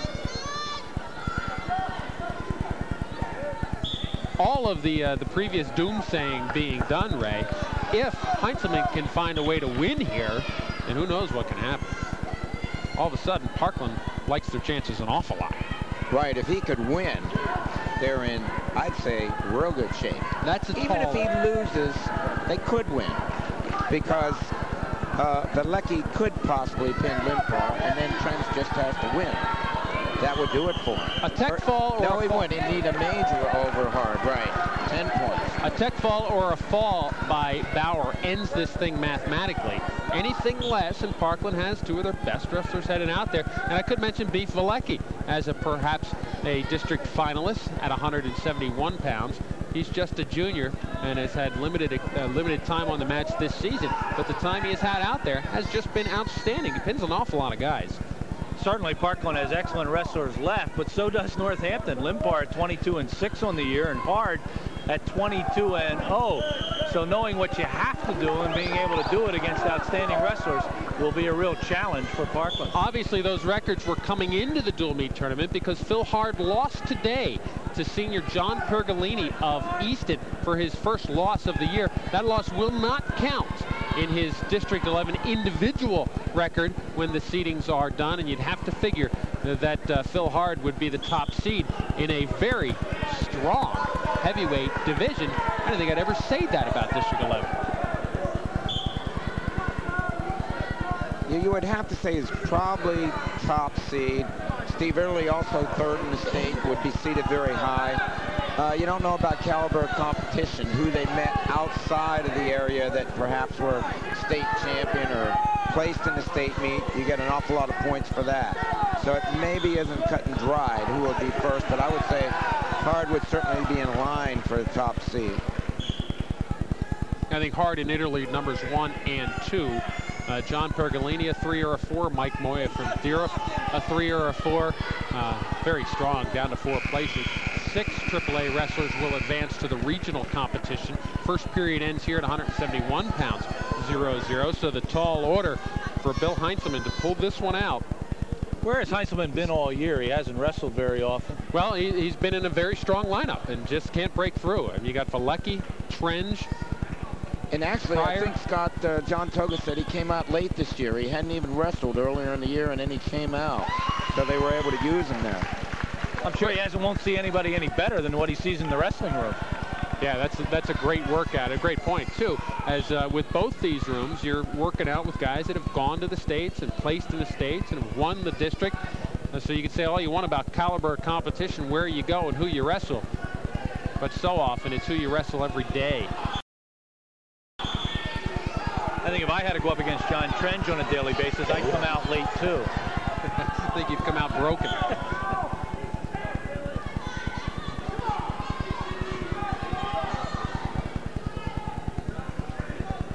1-0. Bauer leads this one.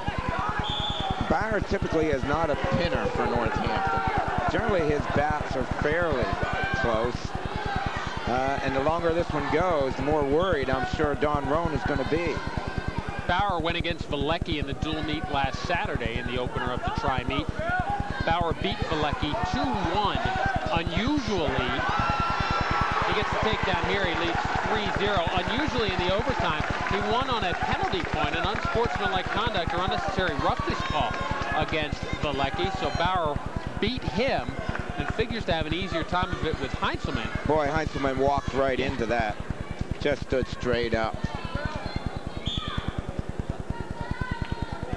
Bauer allows the escape here in the midst of the second period. Bauer still leads this one 3-1. Velicky continues to stalk the sidelines. It will be Velicky and senior John Trench finishing this off for the Trojans.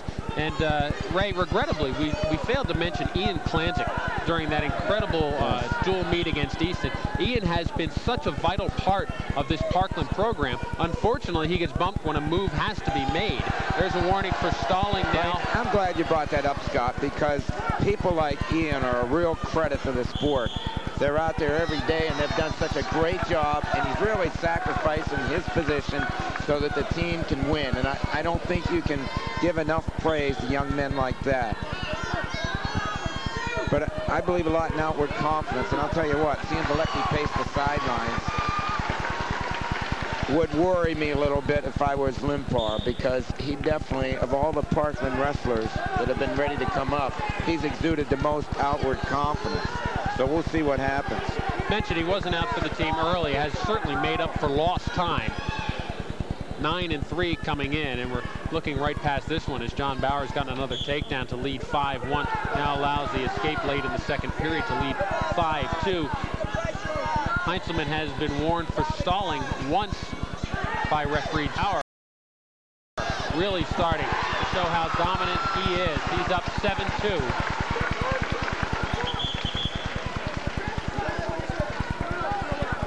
Bonus points would be huge here, Scott, if he can get a major.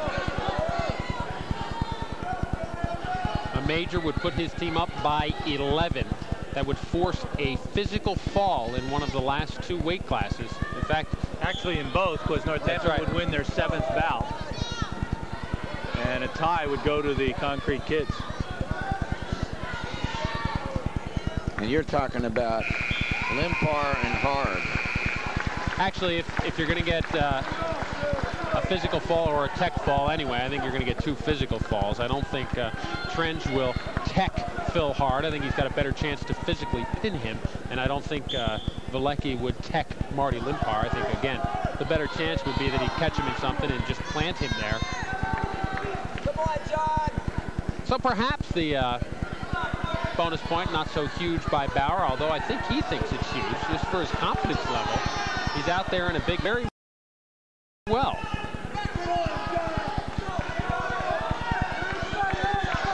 How difficult is it to wrestle not to give up bonus points? I mean, it's a totally different psyche that you go out on the mat. I think it depends a lot on the official, Gary. If the official will let you slow him down, you can get away with it. But if he hits you fast and furious, it's pretty difficult. Takedown by Bauer, escaped by Heinzelman, makes it 9-4. And I think one other thing, Ray, is that a lot of guys go out there not to give up bonus points and just run away from the guy, when I think just the opposite would be called for. Right, I think when you're in there shooting, you get hold of the leg, you can do a lot of damage slowing him down. When you hang back, you're reacting to everything he does, and it makes you vulnerable. Heinzelman walks right in front of the Northampton bench and gives them a bit of a sneer as they kind of throw the strawberries and raspberries at him a little bit. The Northampton team on their feet in the corner. There is another warning for stalling against Heinzelman. The penalty point goes to Bauer. The Parkland team nearly all sitting in their chairs. Bauer takes another shot. They go out of bounds. Bauer put his foot on the out-of-bounds line. He leads 10-4, looking for the bonus point. John Togus wants to talk to Gene Wass. I think what he wants to do, and probably a smart move, is to give a little rest to Heinzelman. So a great time to come over and ask to make sure that call was correct. Gary, you're really getting perceptive about these things. Now you're thinking like a coach out there. The next takedown is absolutely critical to Northampton. Yes, it is. I mean, this could be the match right here. Because I just can't see Hard and Limpar doing very poorly. It's going to take superb performance by the Trojans to do it. Donnie Roan has not been all that vehement. He has been workmanlike. He is up now, and he is telling his wrestler, John Bauer. Again, I go back to, I don't know that the bonus point is that huge, because if Parkland gets to things other than majors, they're going to be pins. They're not going to be tech falls. And really, that's what you're forcing them to do.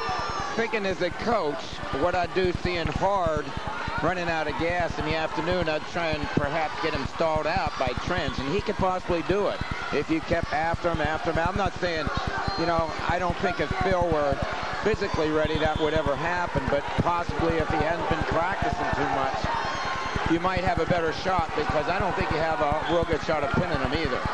That's true, but I think if you catch it, I think you have a better shot of pinning him than dominating him enough to beat him by 15. I agree with you there. Another stall was called, by the way. It's 11-4, and it's going to end 11-4, Scott. They won't get bonus points. They don't. 11-4, Bauer wins 27-17, and I'm sitting here disagreeing with both of you. I don't think think that's that huge. I think you're sending out two guys that can pin.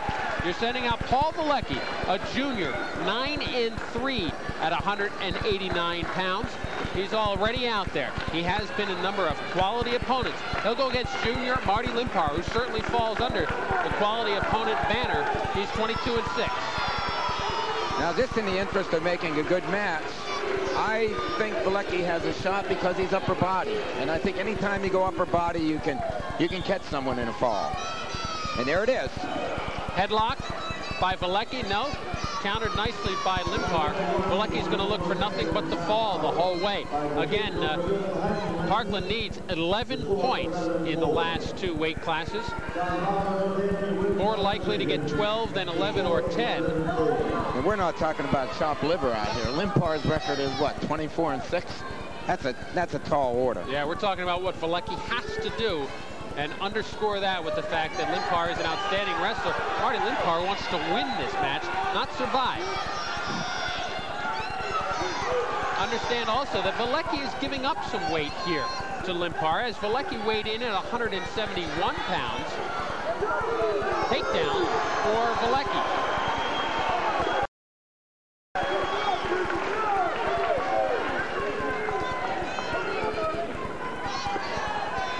It was Limpar working the hardest through the first stages there. Vielecki made his shot count.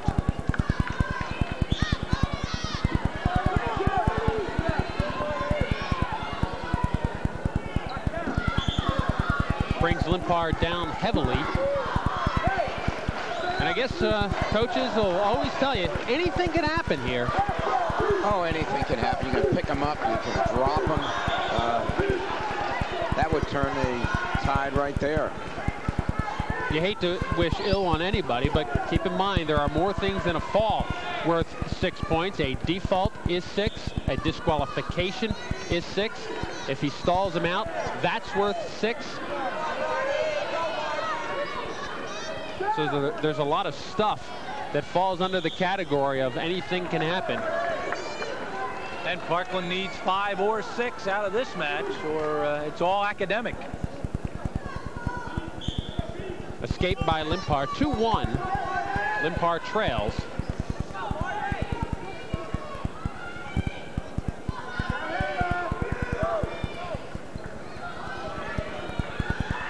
You should see a different type of match wrestled here by Vielecki, rather than your singles, your high crouch. He's got to be looking for a big play, because unless you get 5, you're not going to win. And win a dual meet, that is. And he's got to try. He's got to sell the ranch, we call it. Going for some big plays. Indication right there on the edge of what he's trying to do. As soon as Limpar took a step and a half toward him, he tried to throw him. They were out of bounds, but that's exactly what Vielecki needs to do. As soon as Limpar is moving into him, he's going to have to hit that big move. He's going to shake Limpar around just like that. Now he's going to underhook, but he's looking for Limpar to be moving into him, use that momentum to toss him to his back. And he's got the inside tie up on the head. I don't know if he's a headlock man or not, but he's definitely got the inside tie. And one thing you don't want is to have the man have the inside tie with you in a headlock situation, because then he can't hit it. We have seen a headlock out of Paul Vielecki. In fact, we saw it against John Pinto of Easton. He worked that for a fall in 3 minutes and 51 seconds. Actually, that wasn't the headlock, but he did get a fall. It was against Owen Rabel of Liberty last week, and he got a fall in 54 seconds. We've had Paul Vielecki on twice. He's got 2 pins.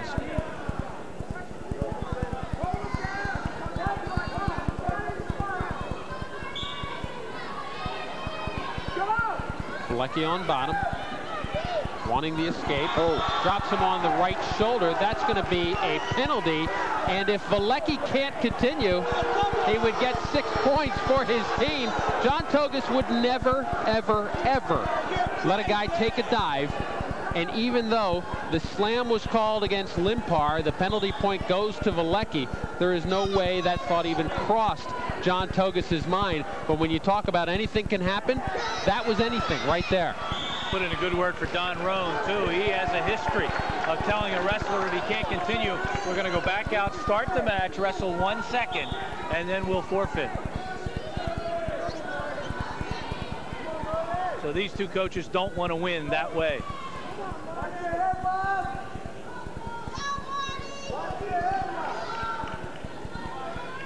There it is. There it is. Velicky with the headlock. He's got Limpar in trouble. He's got the arm. He's got the head. The only thing Limpar has is the edge of the mat.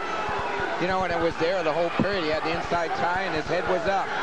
Limpar's going to roll him through out of bounds for the reversal. Takedown 2. Near fall 3 for Velicky. Reversal 2 for Limpar. Anything can happen. That was anything again.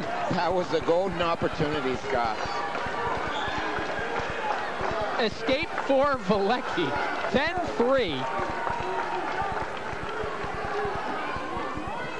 There it is again, that inside tie on the head. We almost lost all the oxygen in Liberty Memorial Gymnasium as everybody took a huge gasp of air as that headlock was hit. That sucking sound was from the Northampton fans behind us. That's what Velecky's been working on. There it is again. Limpar has had a couple of wake-up calls this period. Maybe a cement job here. No takedown there. They're out of bounds neutral. Bob Kern, the official for this one, he was right in there on the headlock on the edge of the mat. 40 seconds to go in the second period. Limpar surviving this one, 10-3. Officiating has been terrific. You mentioned Bob Kern, and I don't think we've had a call questioned by either coach. Or by either broadcaster, and that's unusual. Boy, that is unusual. It has been outstanding. It really has. I don't even think we questioned something and said, let's see it again. Bob Kern, by the way, a former coach at Northern Lehigh, retired from coaching and went into officiating. That Why would you do that? Why would you do that? The broadcast booth, yes. Well, you know, he pulled an official aside one time. The official said, "You think you can do a better job? Do it." That's all right.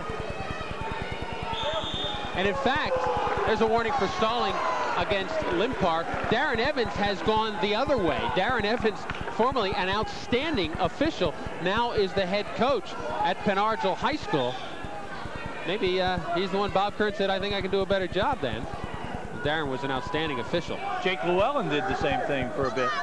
Yes, he did. Yes, he did. Off the edge of the mat in an exciting way, but really meant nothing. Velicky, with a huge second period, leads this one 10-3. Remember the stalling call against Limpar at the end of the second period, as Velicky will start this period on top. Again, a major decision by Velicky, and Northampton wins the team title. The place to shop right now for your new 4x4 snowplow is at the Brown Daub dealership in Bath. Formerly Rarick Dodge since 1931. Brown Daub Dodge at routes 248 and 512. Invite you to visit them in their newly expanded showroom. 4x4s and snowplows are ready for you right now. For your clean deal, come to Bath. Come to Brown Daub Dodge, where reputation is everything. Our thanks to all of our fine sponsors. For our basketball fans, plenty of basketball next week. Doubleheader action Tuesday, Wednesday.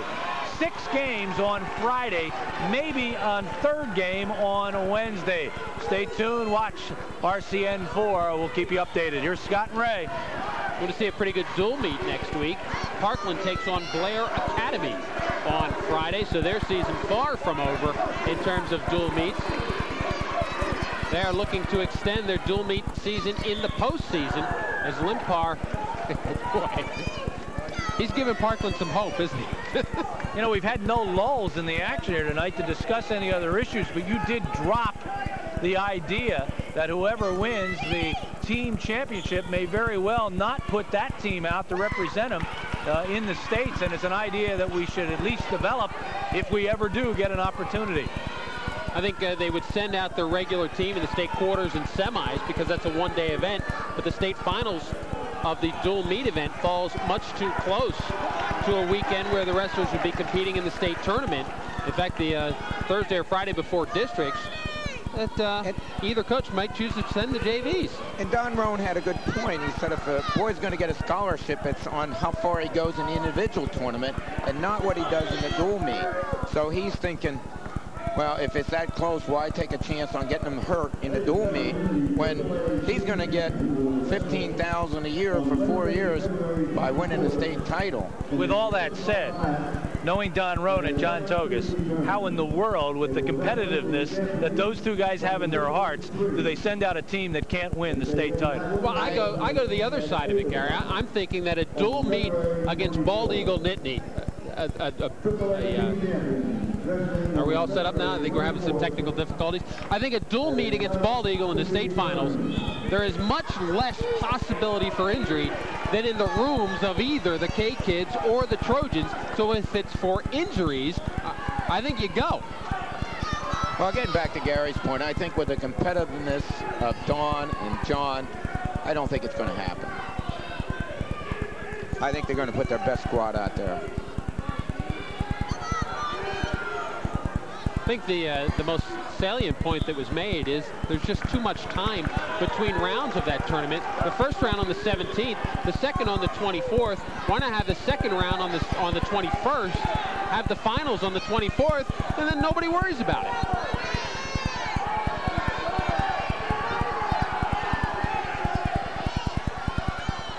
Veliky leads 10-4, has not been close to tossing Limpar to his back since he had the big headlock.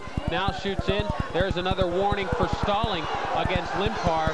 Don Rohn says he was just defending himself, but the penalty point doesn't mean too much at all. It's 11-4 right now. Veliky needs the pin. He's up by 7. He needs another 8 to make it a tech ball, which would be fine. But really, he needs to catch Limpar in a move here.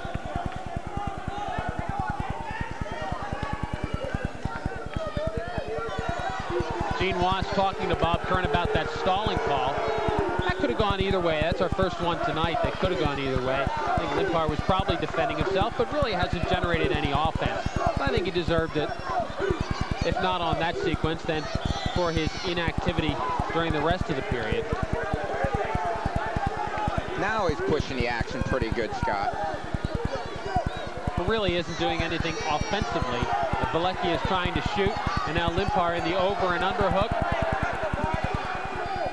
10 seconds to go. It looks like Northampton will reverse the outcome of the Mountain Valley Conference Championship and win the district duels. There is a caution against Veliky.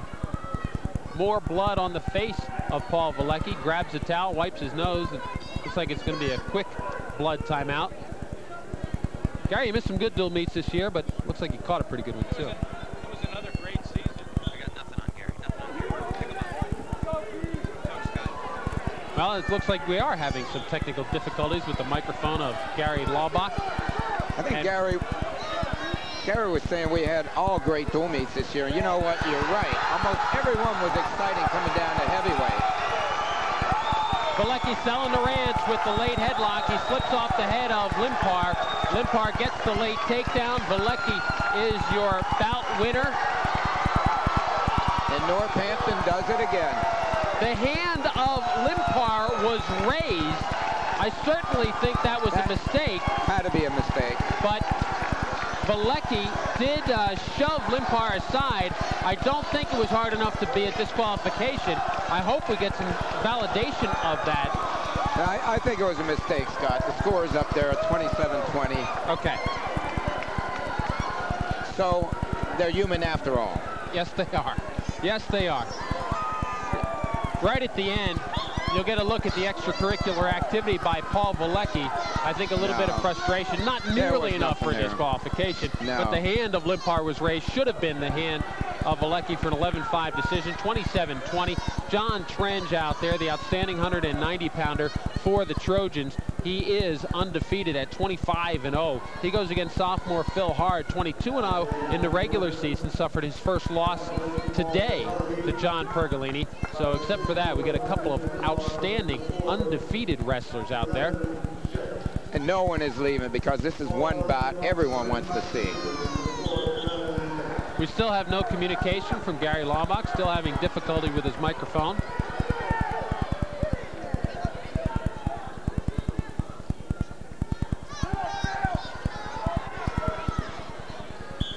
Remember, John Trends last year was state champion at 189, and Phil Hart, as a freshman, was third in the state at 189. This year, Phil Hart has been wrestling at heavyweight and John Trenge at 89. We talked briefly about the caliber of competition points for seeding at heavyweight. There's a bundle right here for Phil Hart. Of course, John Trenge gave those same points to John Pergolini. Scott, we have to reflect back to period 2 when Limpar got that headlock thrown on him and the ability to get out of that when it looked like he was in tremendous danger of being pinned, and it could have turned this whole thing around. He didn't get pinned. A big pat on the back to Marty Limpar. And the whole Concrete Kids lineup, they had an uphill battle. They were flat on Saturday. They were flat again really yesterday and today. They didn't perform at their highest. But you looked at the result from last Saturday, at least I did, Ray, and you said if anybody has the opportunity to reverse outcomes of bouts, it's Northampton. Parkland did everything they had to do to beat the K-Kids last week, and they won a couple of one-point bouts here or there. They stayed majors where they could have. So you saw the opportunity for Northampton to improve, and I don't think the opportunity was there for Parkland to improve. So Northampton really had an advantage here tonight. And not only was an improvement in the bouts, but it was also the improvement in the room where they could actually get in there and practice, improve their timing. And it showed today. They looked much sharper on the bottom. They looked sharper on their feet. They think we went, what, 7 matches last week, and they didn't have a takedown, which was uncharacteristic of Northampton. We went the first 6 tonight without Parkland having a takedown, and a complete reversal of that dual meet. And yeah, don't forget, as we end a scoreless first period, don't forget, Northampton was out of the wrestling room, locked out of the wrestling room for the better part of a week and a half, with a team that is so sharply honed as the Concrete Kids. That week and a half is an eternity. They work on technique every day and couldn't do it for that period of time. So yeah, they haven't been as sharp, but they certainly have good reason. And you know, Scott, you talked about last week that it might be a good thing because it gave them a little bit of rest and then they come back stronger at the end of the season. This is what you might see now. Maybe they obviously will win the district duels and perhaps take it into the state tournament and the district regional and the state individual tournament. Trenge wants to ride Phil hard here in the third period. 22 seconds gone. Picks up an ankle, steps into a Turk ride, lower leg, now reaches across for the head, trying to pry Phil Hart onto his back. Very strong on top. He's only given up about 15 pounds to Phil Hart. Phil Hart is small heavyweight. But how great will Phil Hart be before he gets out of Northampton? He is only a sophomore. You hear the Hart name and you remember John, but John's gone. Phil comes in, only a sophomore. His greatness is ahead of him in the next couple of seasons. John Hart was a state champ for Northampton in this weight class, and I think if you compare Phil to John, correct me if I'm wrong, Ray, I think you put Phil ahead of John at this stage. At this stage, yes, at this stage. Whether he keeps progressing, exactly. And I think he will, but certainly John did not place his first 2 years in the States. Phil brought down hard by John Trenge. And let's face it, I think we all know that Phil is not back to his wrestling condition yet. I think the bout he had with Impetigo has slowed him down. He was just running, and he's just starting to get back now. He had probably the worst case in District 11 and has recovered from that. I think even the marks are disappearing from him, although he's got to find a way to escape here in 38 seconds as John Trenge will be on bottom for the third period. John doing a nice job up top there. This dual meet is over. Northampton Concrete Kids are the District 11 team dual meet champions, and for the first time ever will advance into the state dual meet tournament. Just to give our viewers a better idea of the caliber of wrestling in this area, John Trenge is probably one of the best in the country at 189, yet we've seen him go into matches tied in the third period. That just shows you how much competition there is here. John has already committed to attend Lehigh University next year, so a distinct local flair as the second period ends, Ty. Distinct local flair for Greg Strobel's brown and white troops up on South Mountain, as they've got a couple of Ray's old students, and they've got a couple other guys that are local, and they're a lot of fun to watch. Travis Dodo has really lit it up this year. Must be great to recruit to some of the best wrestlers in the nation by driving down the street. Well, why haven't they done it in the past is my question. It's relatively recent they've taken these local guys. Standing rear drop by Phil Hart, attempted against John Trench. Hart will try and ride. I don't think there's any way anybody rides John Trench for a full period. Well, you have to make the correlation with the fact that they not only are going to be great wrestlers, but it also means a big pat on the back because they're great students. Because Lehigh doesn't just take great wrestlers. Yes, it does. And Travis Dodo is really on a hot streak wrestling. I believe he's won like 8 in a row, and he almost pinned last night. Said he had the opponent in a cradle, stopped his breathing. I thought, gee, that's good. We used to try and kill the head and make it hurt a little bit before you pin him. Yeah, I know, Ray, from experience. Gary, I still remember that too, but now you have first-hand knowledge of the cement job. I could have done without that in my lifetime. But although it did work well in disciplining my own children. You wouldn't have been as informed as a telecaster if you didn't have the actual real-life experience. Just right after that, I got out of the wrestling booth, as a matter of fact. If you're wondering what we're talking about, one time before a meet, Gary asked me where the pressure comes from in the cement job. So I demonstrated on him, and he's never let me forget it. John Trench finally with the escape, basically allowed by Phil Hart. He chose to ride for the better part of a minute, had a couple of rear standing drops that may have worked against the lesser opponent, did not work against Trench.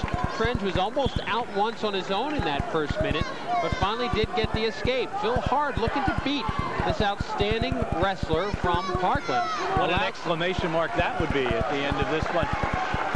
As we were talking about Galecki needing a fall, Trench needing a fall, it doesn't look like they're going to get either one, and right now Hart is giving Trench all he can handle.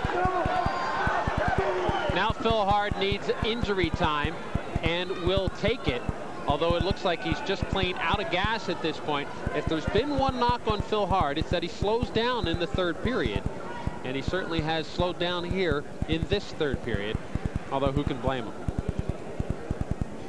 But as Ray pointed out, he was hit harder than most, and he did not have an opportunity to practice or wrestle because of the impetigo that hit Phil. And Ray said he just rounded himself back into shape, and that's not easy to do in wrestling. No, it isn't. And we've seen him enough. He's a tremendous competitor. He's not someone that takes losing lightly. But I really think, Ray, it takes big guys longer to get in shape than little guys. I don't know why. I don't know if there's any reason for that, but I really think it's true. Phil Hart, John Trench in the closing 10 seconds of this dual meet. Now 5 seconds to go. It looks like John Trench will hang on. 4 seconds to go. Phil Hart looking for a bear hug. Time runs out. John Trench, the 1-0 winner at heavyweight, but the Northampton Concrete Kids, the 27-23 dual meet champions for District 11. Gary Laubach is going to make his way out onto the mat and try and talk to Don Roan. Perhaps also he can arrange an interview with John Togus. John Togus and the Parkland Trojans, an outstanding season. Their record now 19-1. They are the winners of the most competitive wrestling conference in the country, the Mountain Valley Conference. The wrestling team that tied for third place in that conference now comes back to win the District 11.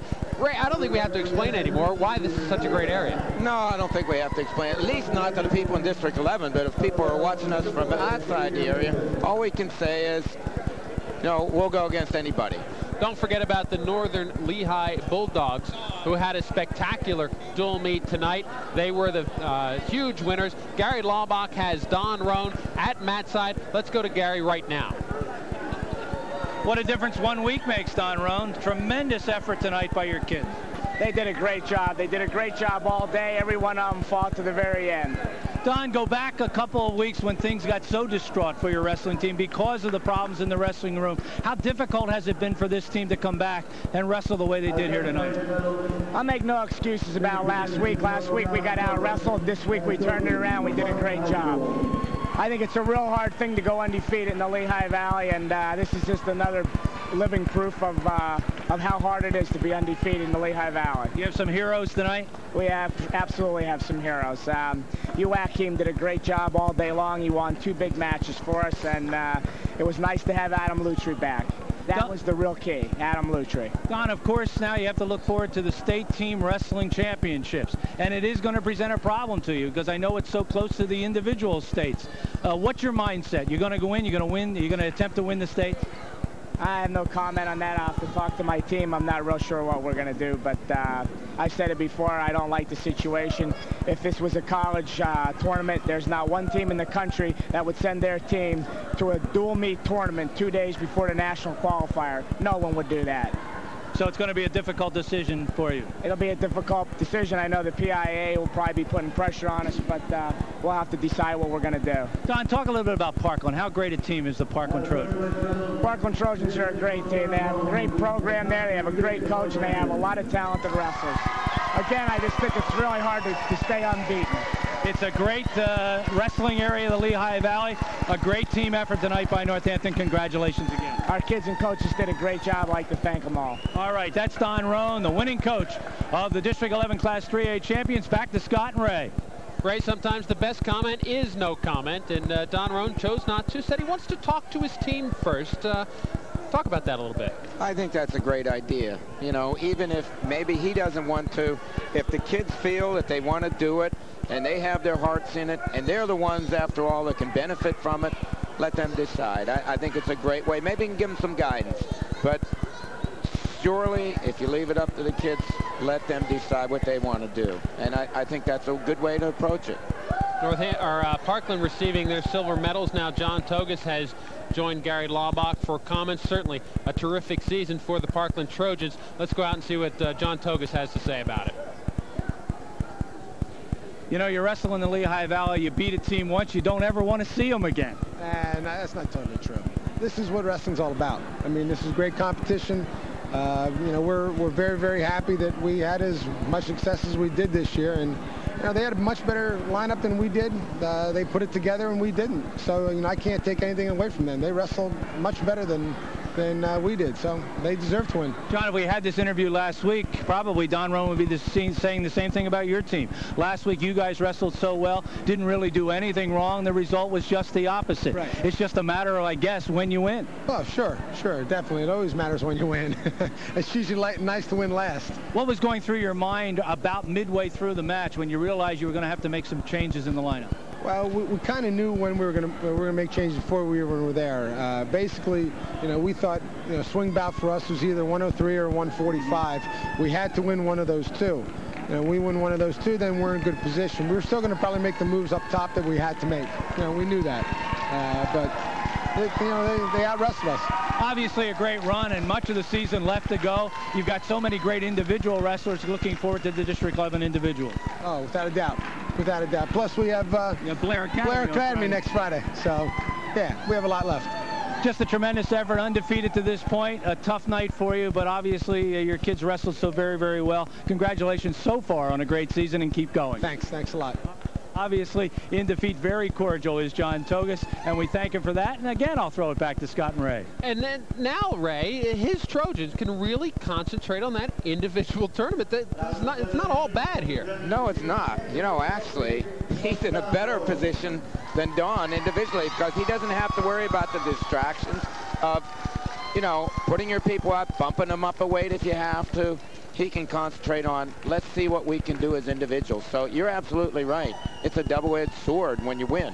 He talked about the swing bouts at 103 and 145. At 103 pounds, Aaron Suranovsky came out and dispatched of heralded Tony Severo. Severo came in at 21-9, and Cernovsky really never let him into the bout. And you talk about momentum, you talk about getting off on the right foot, you talk about the importance early. Aaron Cernovsky did all of those things for the K-Kids. He did a great job, and I think if you're going to say the keys, those first two, and getting Lutry in the lineup, as Don said, was a big, big plus for him. Adam Lutry at 112 pinned sophomore Kevin Wenk in a minute 56 to put his team up 9-0. Let's talk about 145 a little bit. Brad Joachim, as you see, the Northampton Concrete kids celebrating. Don Rohn holding the trophy up. Brad Joachim, the sophomore at 145, has not performed well on TV, and you know the kids appreciate the television exposure. Brad Joachim really had something to prove. He goes against senior Nick Wynn. Again, never really lets Wynn into the match and wins at 7-2. Big, big bout. That's going to do an awful lot for him because Don stayed with him. He had some bad times. He had some sickness, bad performances. He came through it, had a great day today, and that's going to give him the momentum to carry him through probably the rest of his career. Gary, you had a chance to talk to both coaches out there, and I've always been impressed, no surprise tonight, how gracious they are, how much they compliment the other team, and you know they mean it, and there's just no moping around. Hey, I wrestled a great team, they were better. And that's because they're great teams. They come in the Lehigh Valley knowing exactly during the regular season you probably are going to lose. You're going to have a great team and you're probably going to lose. And you're going to lose to another great team. And that's what Lehigh Valley Wrestling is all about. There are tremendous teams here that will go up against each other. They're dying to win, but if they lose, they know they wrestled tough and they lost to a great team. There is no shame in that. Very often you'll talk to a coach, and Ray, you were one of them that said it to me, if you go undefeated, your schedule's not tough enough. I think we set Northampton aside last year. They had a terrific year. But if you go undefeated, you got to go look for better competition. Nobody looks for better competition than these two teams. And John Togas, he took my advice. Now he's wrestling Blair. I was just kidding, John. They have Blair Academy next Friday night. Parkland will head into that one 19-1. But they are the big winners here tonight in AAA. And in AA, Gary, again, you were watching the AA mat. Northern Lehigh, perhaps as impressive as the two AAA teams. They were just awesome, and maybe what they'll do now is boost their schedule a little bit. Right, Ray? I would suggest to them, come and wrestle some of the AAA, not because they're any better, but I think it'll be good for wrestling in the Valley. Wouldn't it be great, in addition to all the great teams in AAA, we start getting a couple in AA and then start mixing them in the pot? Boy, what a great area for wrestling. And I think 55-16 means you have a great team in AA wrestling right now. Yeah, the finals 55-16. They win that one by, oh geez, 40 points. They scored 50 in the first round, or 60 in the first round, 50 in the second round, 55 in the third round. And I think what holds them back from wrestling the AAA schools is not that the AAA schools are afraid of them, but they are afraid of wrestling a AA school for the seeding in this tournament because you get less points for wrestling those AA schools. They know Northern Lehigh is tough enough. They know it's great competition for their kids, but it's unfair for the seeding points, and it's unfair to Northern Lehigh.